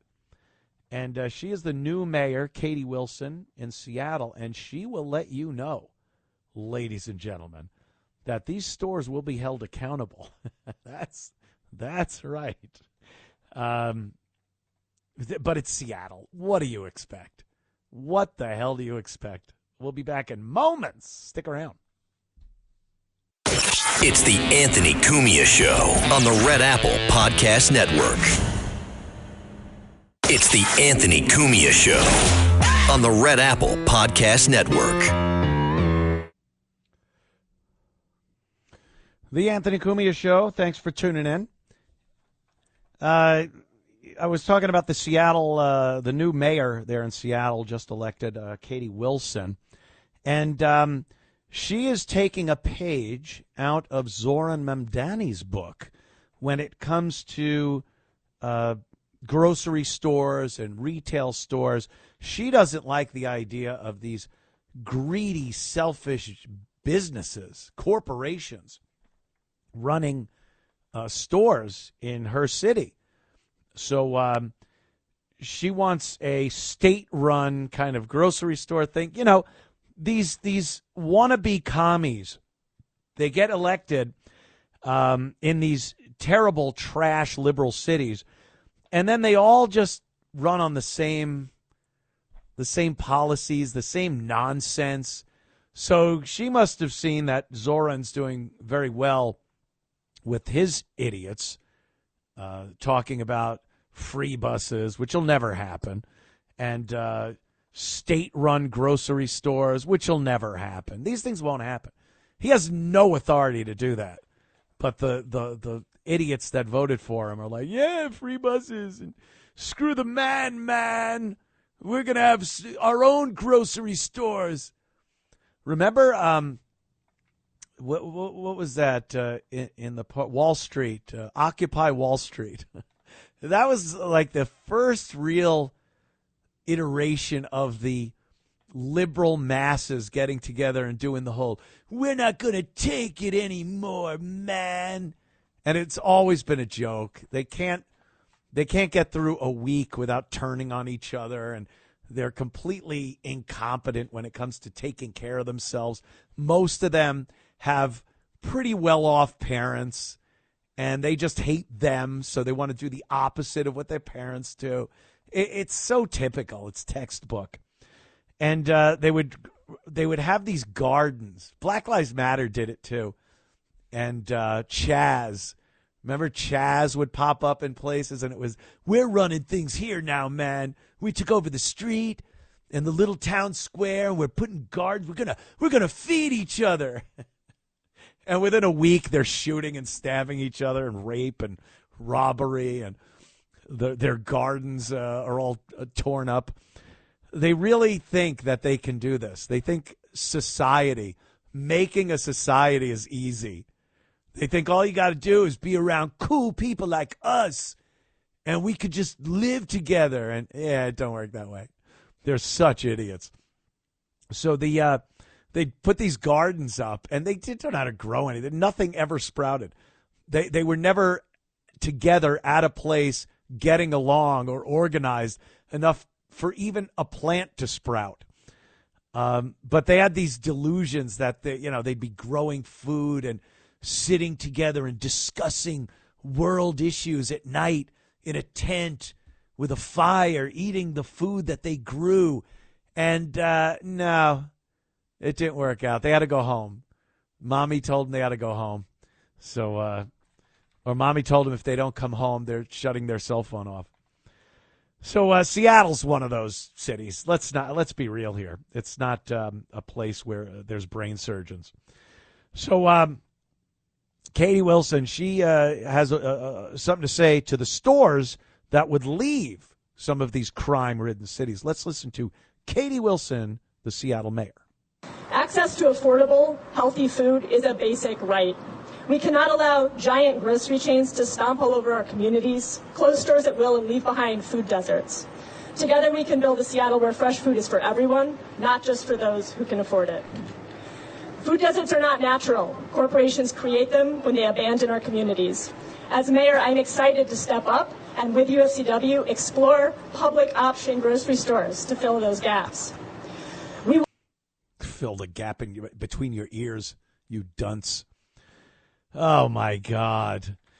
Imagine a business like a grocery store that leaves a neighborhood.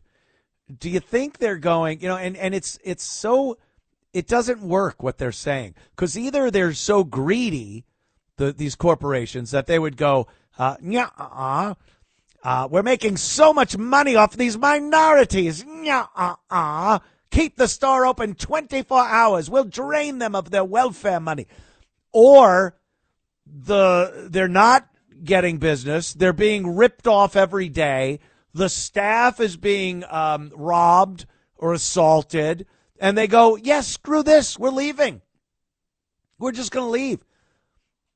It's all business. If the stores were making money, they would stay. If they're being robbed blind every day by the community, they leave. And now Mayor Katie Wilson in Seattle is saying, oh, no, I don't care. Your people have to get robbed and raped and beat up and whatever, because you're not going to create a food desert. We won't allow it.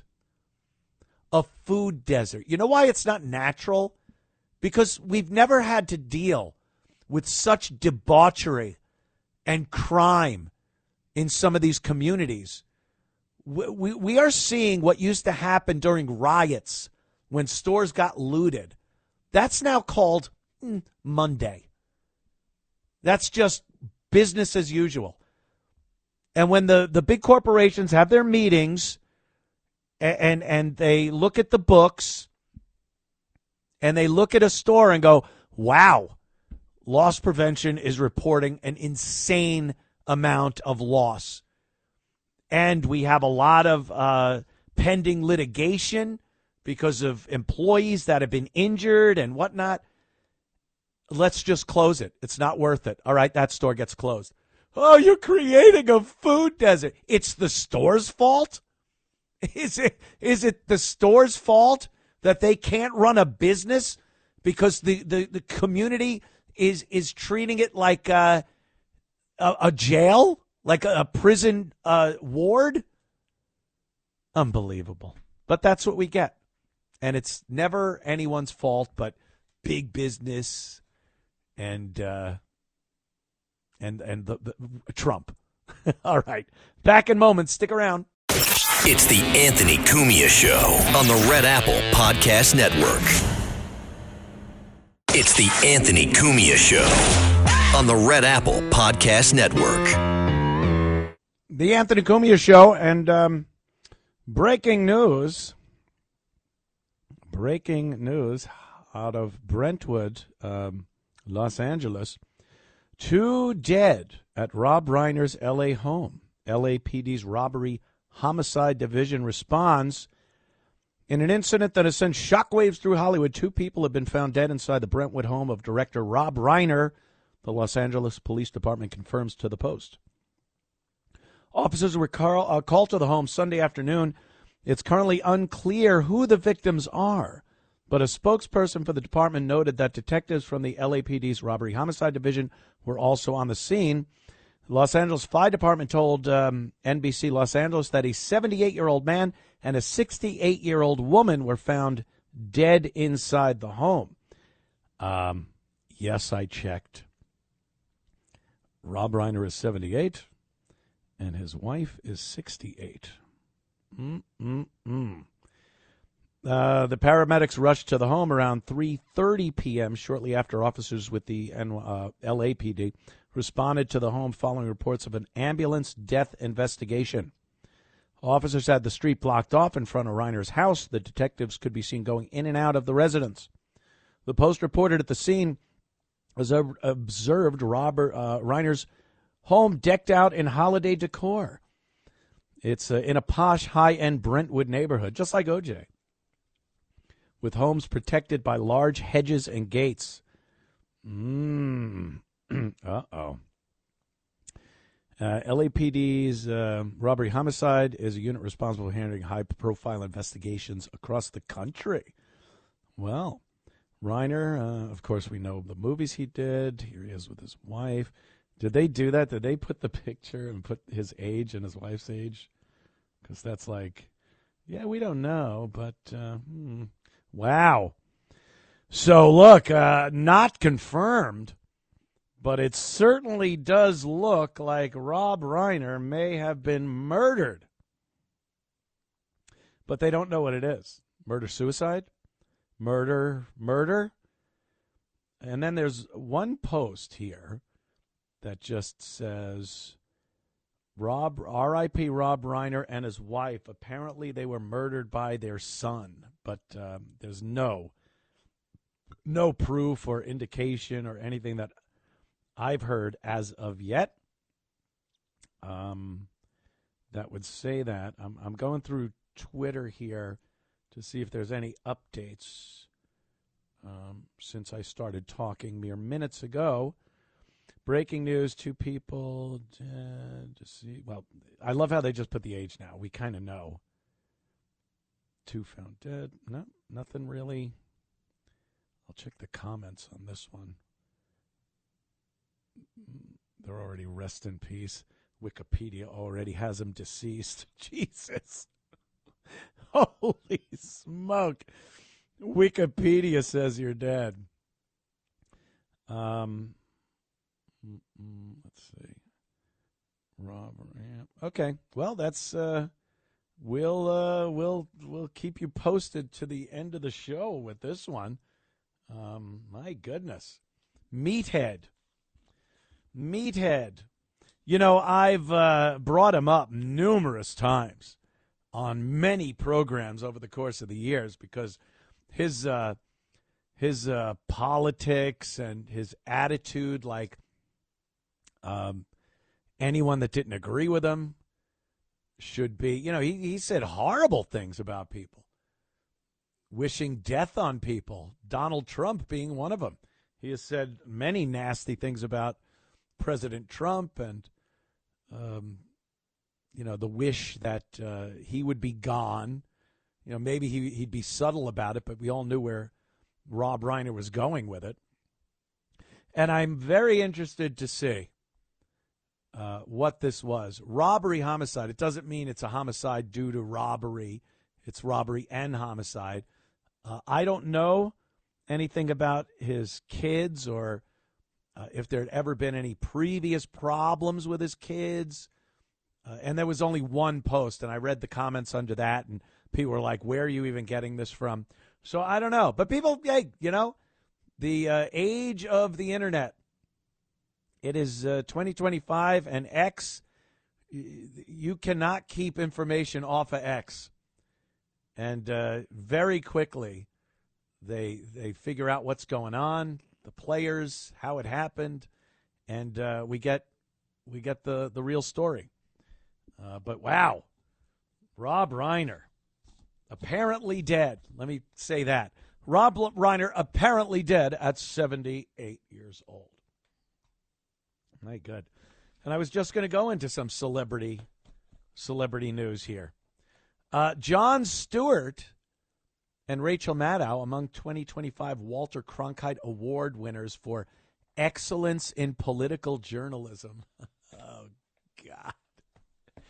Again, a true sign that the mass media, the news, mainstream media news, is clueless.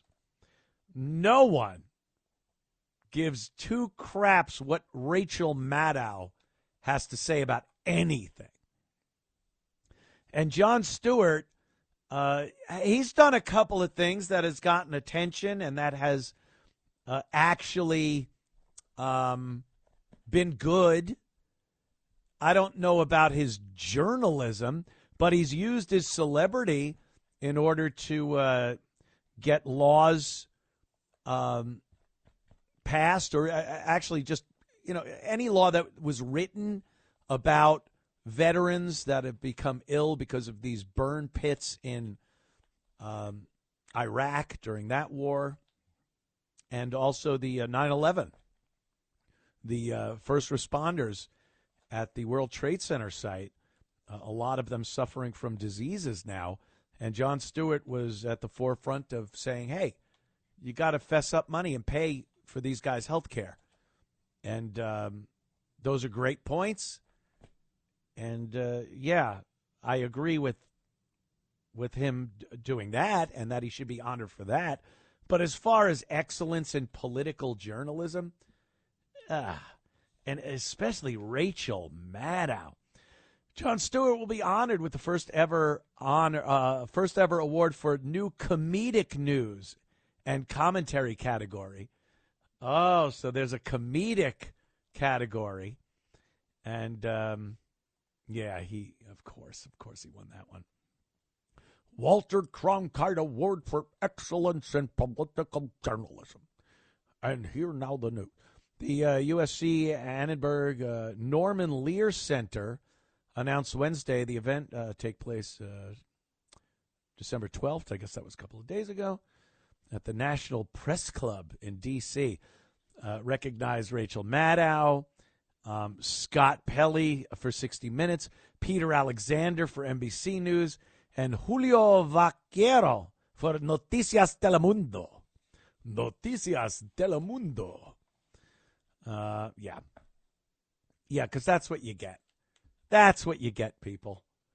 That's your excellence in journalism. Rachel Maddow, who doesn't even have a show.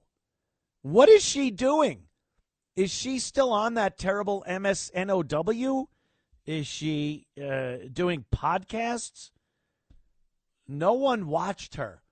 No one cared. Anytime you saw Rachel Maddow, it was because you were watching a clip of something she was saying that was so ridiculous or stupid or anti-America or anti-white or anti-Trump. That's about it. So how is she winning awards for excellence? Not even just getting by or kind of for in journalism. Excellence, I tell you. All right. That's awesome. Let's talk to Robert. Robert in North Carolina. Bob, what's up, my friend? Good evening, Anthony. How you doing? No one protected our border.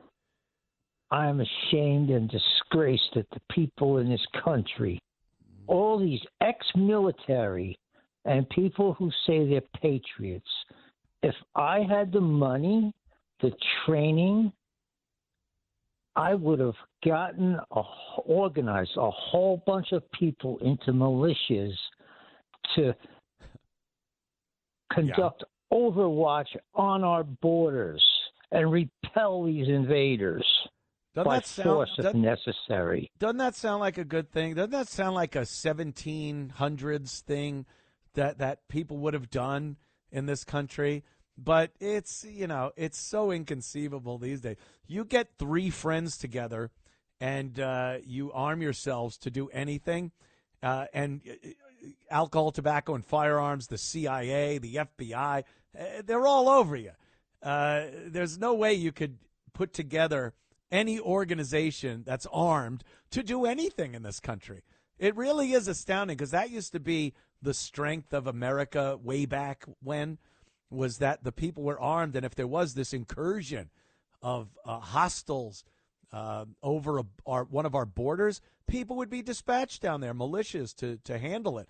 And now, like I said, try to gather up three of your friends with guns and go somewhere to protect the country. You'll be shot by the leaders of this country. So while I understand and appreciate where your heart is, Robert, it's a fantasy, as they say. Thank you, Bob. Yeah. You could fantasize about that. I'd grab my gun and I would lay down. I play Battlefield.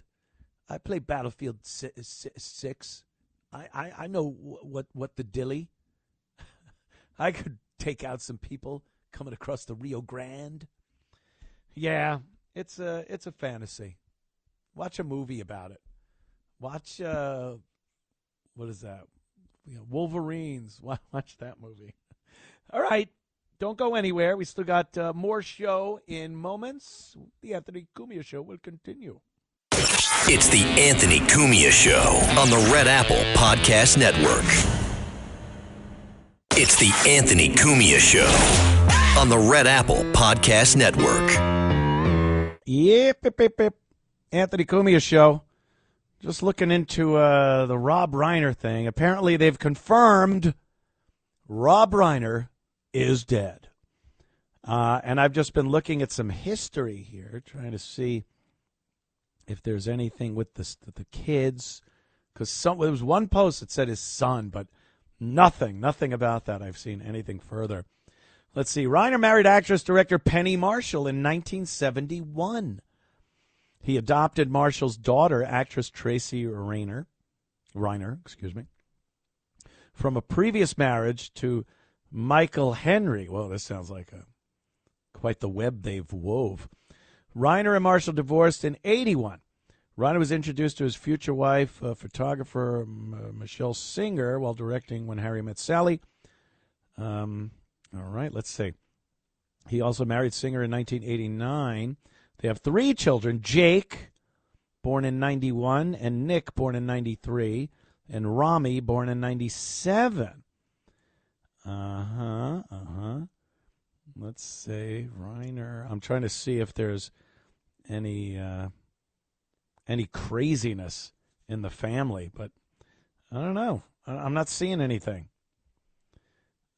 Boy, they do get to it fast on Wikipedia. They already got him dead. Gosh. You know, isn't it terrible how we think? Isn't it terrible that when somebody is tragically murdered like this, unless it was a murder-suicide, which I don't know. You know, we saw it happen with Phil Hartman. Phil Hartman's bat crap crazy wife murdered one of the most talented comedians, comic actors in history. And it happens, you know. But I've never heard of any issues with Rob Reiner or his wife. And murder-suicide could be, and could be a family member. But, I hate to say it, don't you just start thinking like, oh, imagine if it was somebody that Rob had been very charitable to, maybe, or spoke out for, in favor of, or something. You know, an illegal alien. Isn't everyone just hoping it turns out to be an illegal alien? I'm just going to say it. I'm sorry. God bless. Thoughts and prayers. Thoughts and prayers, everyone. Thoughts and prayers. But, oh, my God, the bitter irony. I just had to say it. It's in my head. I believe it's FCC compliant. So I just had to blurt it out. But aren't you? A little bit. Hey, Misery. Great movie. This is Spinal Tap, the first one, not the piece of crap sequel. Great movie. When Harry Met Sally, rom-com. Everyone loved it. Not one of my faves. Stand By Me, right? He's made a few pretty good movies. And I'm certain we will hear about what happened here. But my goodness, Rob Reiner. All right, let's see what we got here. All right, Susan. Hello, Susan. Well, good evening, I guess. Yeah, well, what are you going to do? Okay, well, there's so many things on the plate. You kind of triggered me. You were speaking about New York City with all the barricades people have to walk through. Constant and reminder. You spoke about the iconic Macy's Herald Square, and I just been, you know, of all the tragedies, I lived through 9/11 there. All these, every week there's some worse than worse, but this one just brought me to a new low. Why you were a big fan? You were a big fan of Rob Reiner? No, I'm talking about Macy's.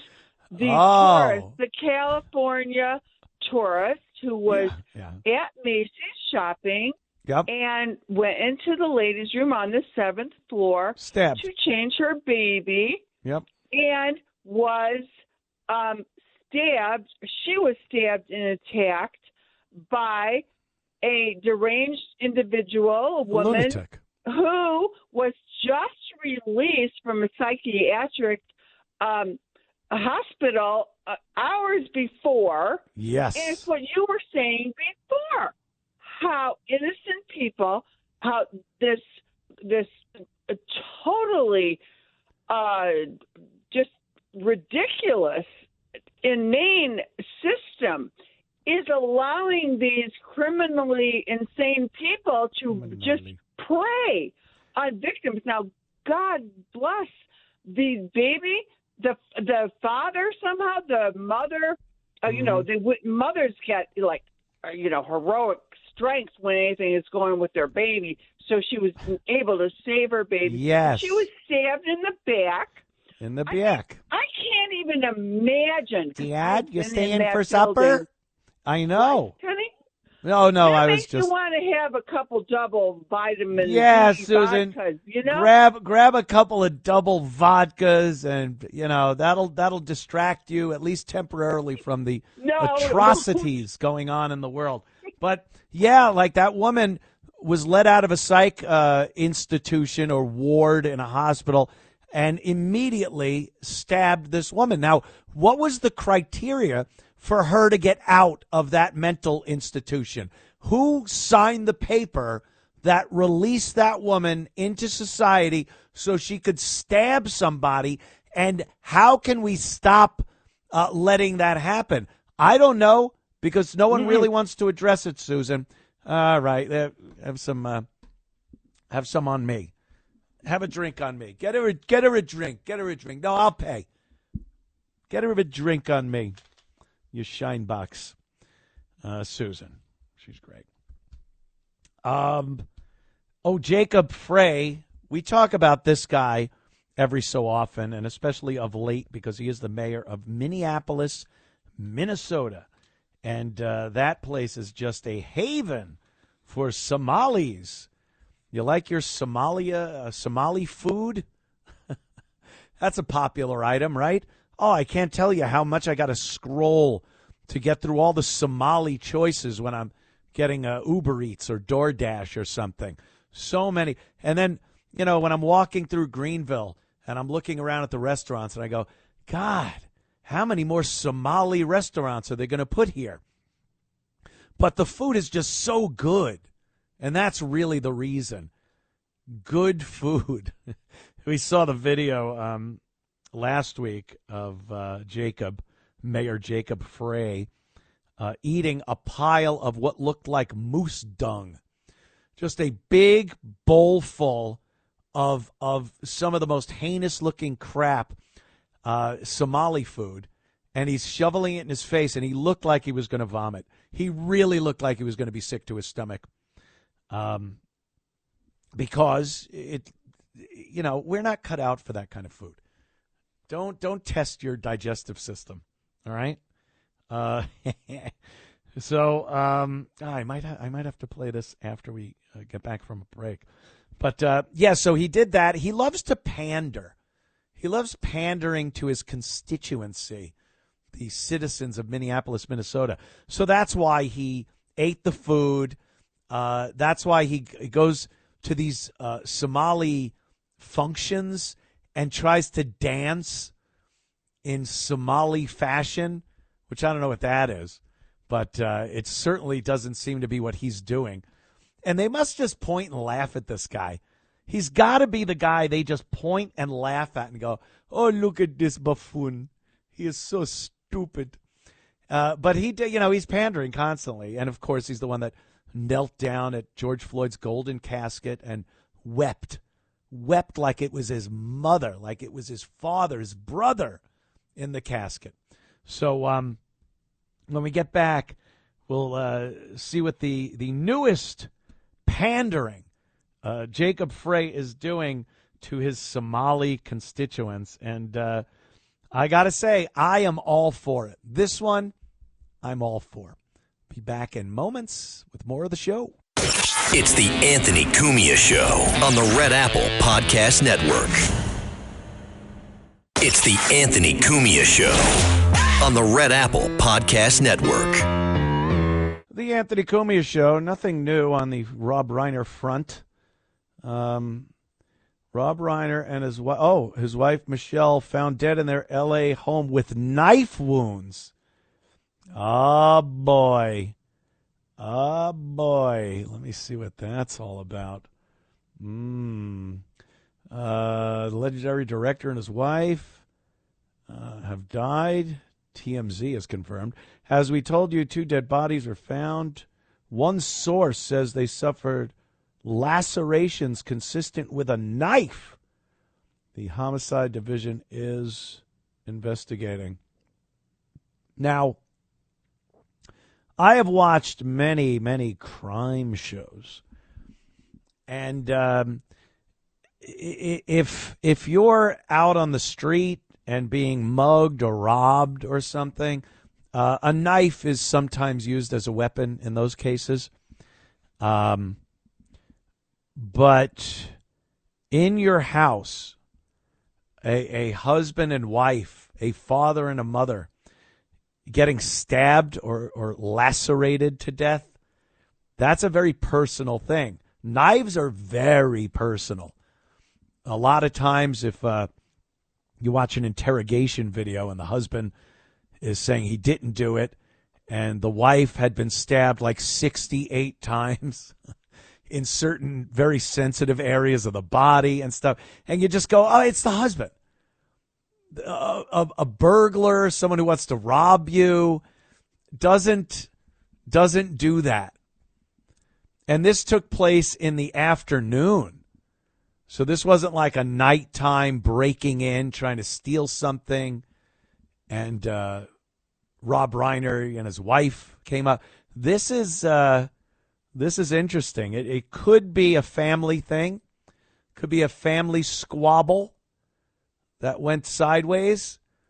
I'm sure if it was, I'm sure we'll find out that there were issues beforehand that we never heard of. It's like, oh, yeah, everyone knew. This one was crazy, and they were afraid of him, and he was in therapy or rehab or something. You always find that out after the fact. But, knife. Oh, boy, that's ooh.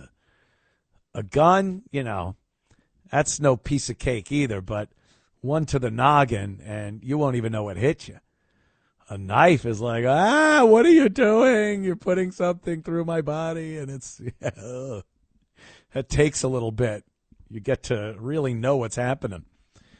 All right. Jacob Frey, he wants to pander to his constituents there in Minneapolis, Minnesota, a huge Somali community. So here he is talking to them and pandering and saying something he might just do. Let's listen. While I'm a little bit busy right now, a few months from now, in the next year, I would very much like to visit Somalia. Woo! Go. This has been something that I would like to do for quite a long time. But to be there with my friends, to be there together. Wala yala. Naga work there anymore. Sisters. I'm learning. Wala meka leka hai meka heini ho. Wala ding bing bang. Ooh ting tang wala bang bang. Yeah, go. Please. Go. I don't even know if there's anywhere in Somalia that is there like a hotel there? No. I know that, some Somali cities have buildings. I know they don't all look like Mogadishu. But yeah, go ahead. And why? Why would the mayor of Minneapolis, even though he's got a large Somali population, why go to Somalia? Aren't these immigrants that came here to become Americans? Now, I know I'm just talking out my, because that isn't what they came here for. You would think like they wouldn't. It would be an insult, let's say. Like, I'm going to visit the place that you fled. That's why I don't believe any refugee when they say they fled imminent death and danger and poverty and starvation and rape and murder. Don't believe it. They have such loyalty to a country that they supposedly were in danger every day of their lives. They were in danger. And they have more loyalty toward that country than they do their new country, who brings them in, gives them stuff, free food, free money, clothes, houses. They let them run for office. They get them elected. They then rob the system blind with billions of dollars in fraud. But, Somalia, that's a wonderful place. And then the mayor is like, yeah, I want to visit there. Why would, there are some people that fled genuine danger. You look back in post-Vietnam, South Vietnamese, Cambodia, after the Khmer Rouge regime, just murdering people over in Cambodia. And they fled danger and came here to the United States. And they weren't liked very much either. A lot of them settled in California, Northern California, San Francisco area, and made amazing lives for themselves, raised families. Generations of families have now been living in America from some of the most war-torn, horrible, dangerous countries in Southeast Asia. And do you think they want to hear someone go, and next year I'm going to Cambodia? They'd be like, are you out of your mind? Why? Why would you go there? I hate that place. Even Vietnam, like nowadays, it's kind of cool. People actually go there as tourists, and they take you on tours of the tunnels that the South Vietnamese, Charlie, Viet Cong, the North Vietnamese, the tunnels they would use. Here's the Ho Chi Minh Trail. Oh, this is wonderful. Who would do that? Is it cool? Does it sound like a cool thing to do? I don't know. I don't think enough time's passed. People still very angry and bitter about that war, and alive. Still alive. I don't know if that's a good thing. You go over there and take a tour of things. Here's the booby traps. Mao, Mao. Yeah. It's a little insulting to the veterans that are still alive. I think it's insulting to them to go on these little tourism excursions to the countries they fought and died in. It's different, like, I guess because technically, and believe me, I know the arguments, we won World War II. I know, don't get feisty with me, people. I've seen. So I guess that's why soldiers can go to France, and the beaches of Normandy is a big thing. Veterans go there and get all teared up. Very sad to watch. But a war like Vietnam, yeah, kind of lost that one. I don't think it's cool to go over there and look at all the enemy's little tricks and traps that they had as a tourist thing. It's insulting, I think. That's my opinion. Yeah. But, yeah, anybody that would say they want to go over there, you get the refugees from there going, no, I have no want or need. And imagine it's still like that. Imagine Vietnam was still just like Vietnam 1972, 73. You think these refugees would be like, oh, I can't wait to go back. Well, Somalia is still just like it was when they fled to come here. It's still that bad. It's still that militaristic, run by warlords. There's murder. There's genocide going on. I want to visit there. What a pandering tool this guy is. And they're all clapping because they love the country. They're rebuilding it here. They're taking it and rebuilding a nice little Somalia right there in the state of Minnesota. But then the mayor, I want to go. I want to go there. Let's see. Boink. Hey, Danny from Queens. What's up, man? Two things quick. The dead Kennedys warned about Cambodia, if you remember. Oh, yeah. Mm-hmm. And the funny thing about All in the Family is that everything that Archie Bunker railed against Meathead actually came true 30, 40 years later. Oh, yeah. Yeah, you could watch All in the Family episodes or clips of the show when he's arguing with Meathead and go, Archie's the one that's right here. Archie's the one that is telling us how it's going to go. And Meathead, this dumb liberal, is, pie in the sky fantasy world. And it just didn't work out like Meathead thought it would. Or Rob Reiner, I suppose. He probably didn't think he'd be going out to a volley of wounds from knives. Thanks, my friend. Oh, he might have had something else to say. And look at that. I rudely cut him off. Well, there's another fraudster. Not only happening in Minneapolis, fraudster, it's Black Lives Matter. That's right. Black Lives Matter, an organization founded many, many years ago. I think the Trayvon Martin thing is when it first started. And then Mike Brown, Hands Up, Don't Shoot. That really got Black Lives Matter in gear. Remember Mike Brown? He held his hands up to the cop who had a gun on him, and he's like, don't shoot, don't shoot. And the cop just opened fire on him. Oh, wait, right, that didn't happen.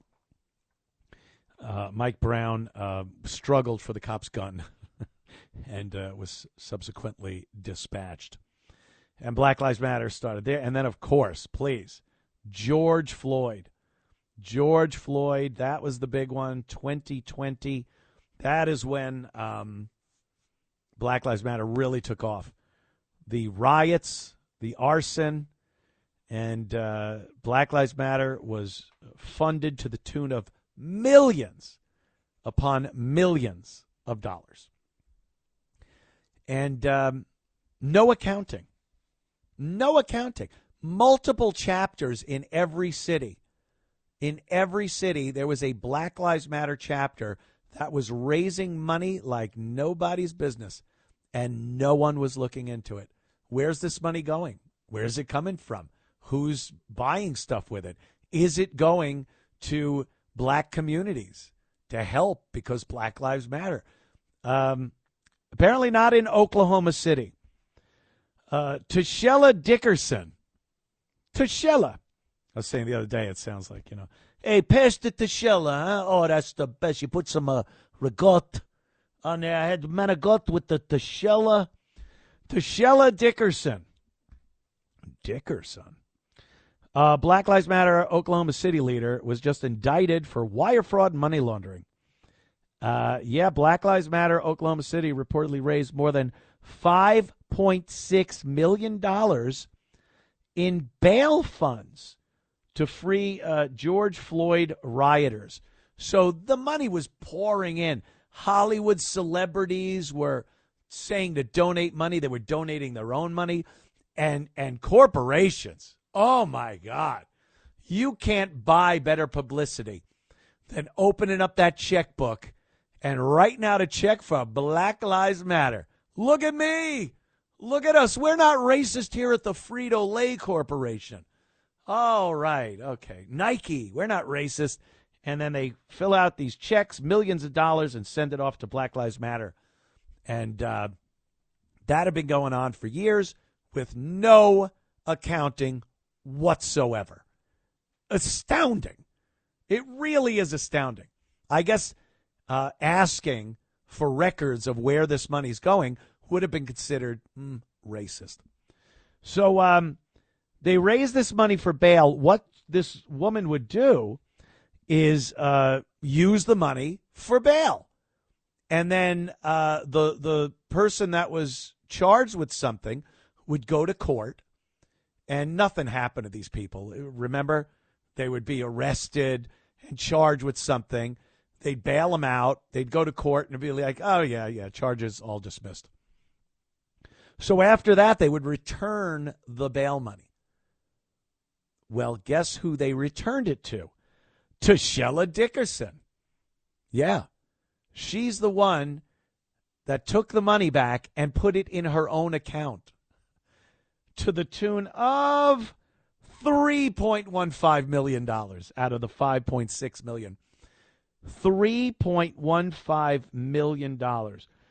But it is like a Robin Hood situation here, because she paid for a community center for young black people, a anti-crime and violence seminar that she opened up all across Oklahoma City.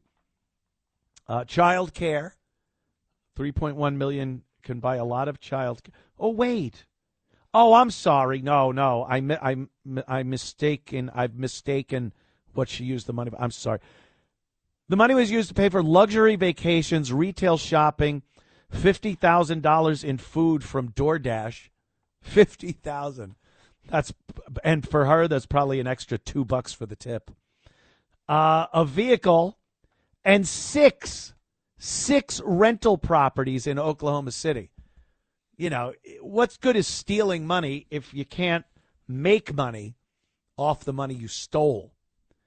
So $3.15 million, and she's living like a king because there was no accounting. I don't know how they found this. How did they find this enough to indict her? But they did, and we'll see what happens. But the whole thing has just been this incredible scam. This is not the first time, nor the first person that has been sticking their hand in the till when it comes to Black Lives Matter's funding. And I have never heard of any Black Lives Matter money going to any programs to help black lives, to make black lives better and to show that the Black Lives Matter. I have not seen one instance. They've raised millions of dollars. No one's looking at it. No one's seeing where it's going. And not one big chunk of few $1 million to open something. There was that one girl, she bought like 2 mansions out in L.A. and then said it was for Black Lives Matter. You know, she's going to do a workout of there. Meanwhile, there's video of her and a friend sipping cocktails out by the pool in this new house she bought with Black Lives Matter money. So there you go. And I'm sure she won't be the last. A fraudulent, charitable organization. Black Lives Matter. Good luck. All right. We will return. Don't you go anywhere. More of the Anthony Cumia Show next. It's the Anthony Cumia Show on the Red Apple Podcast Network. It's the Anthony Cumia Show on the Red Apple Podcast Network. Yes, it is the Anthony Cumia Show. And a little more Hollywood news. Amy Schumer to divorce her husband after 7 years. This is probably the funniest thing Amy Schumer's ever done, because it's kind of like a bit.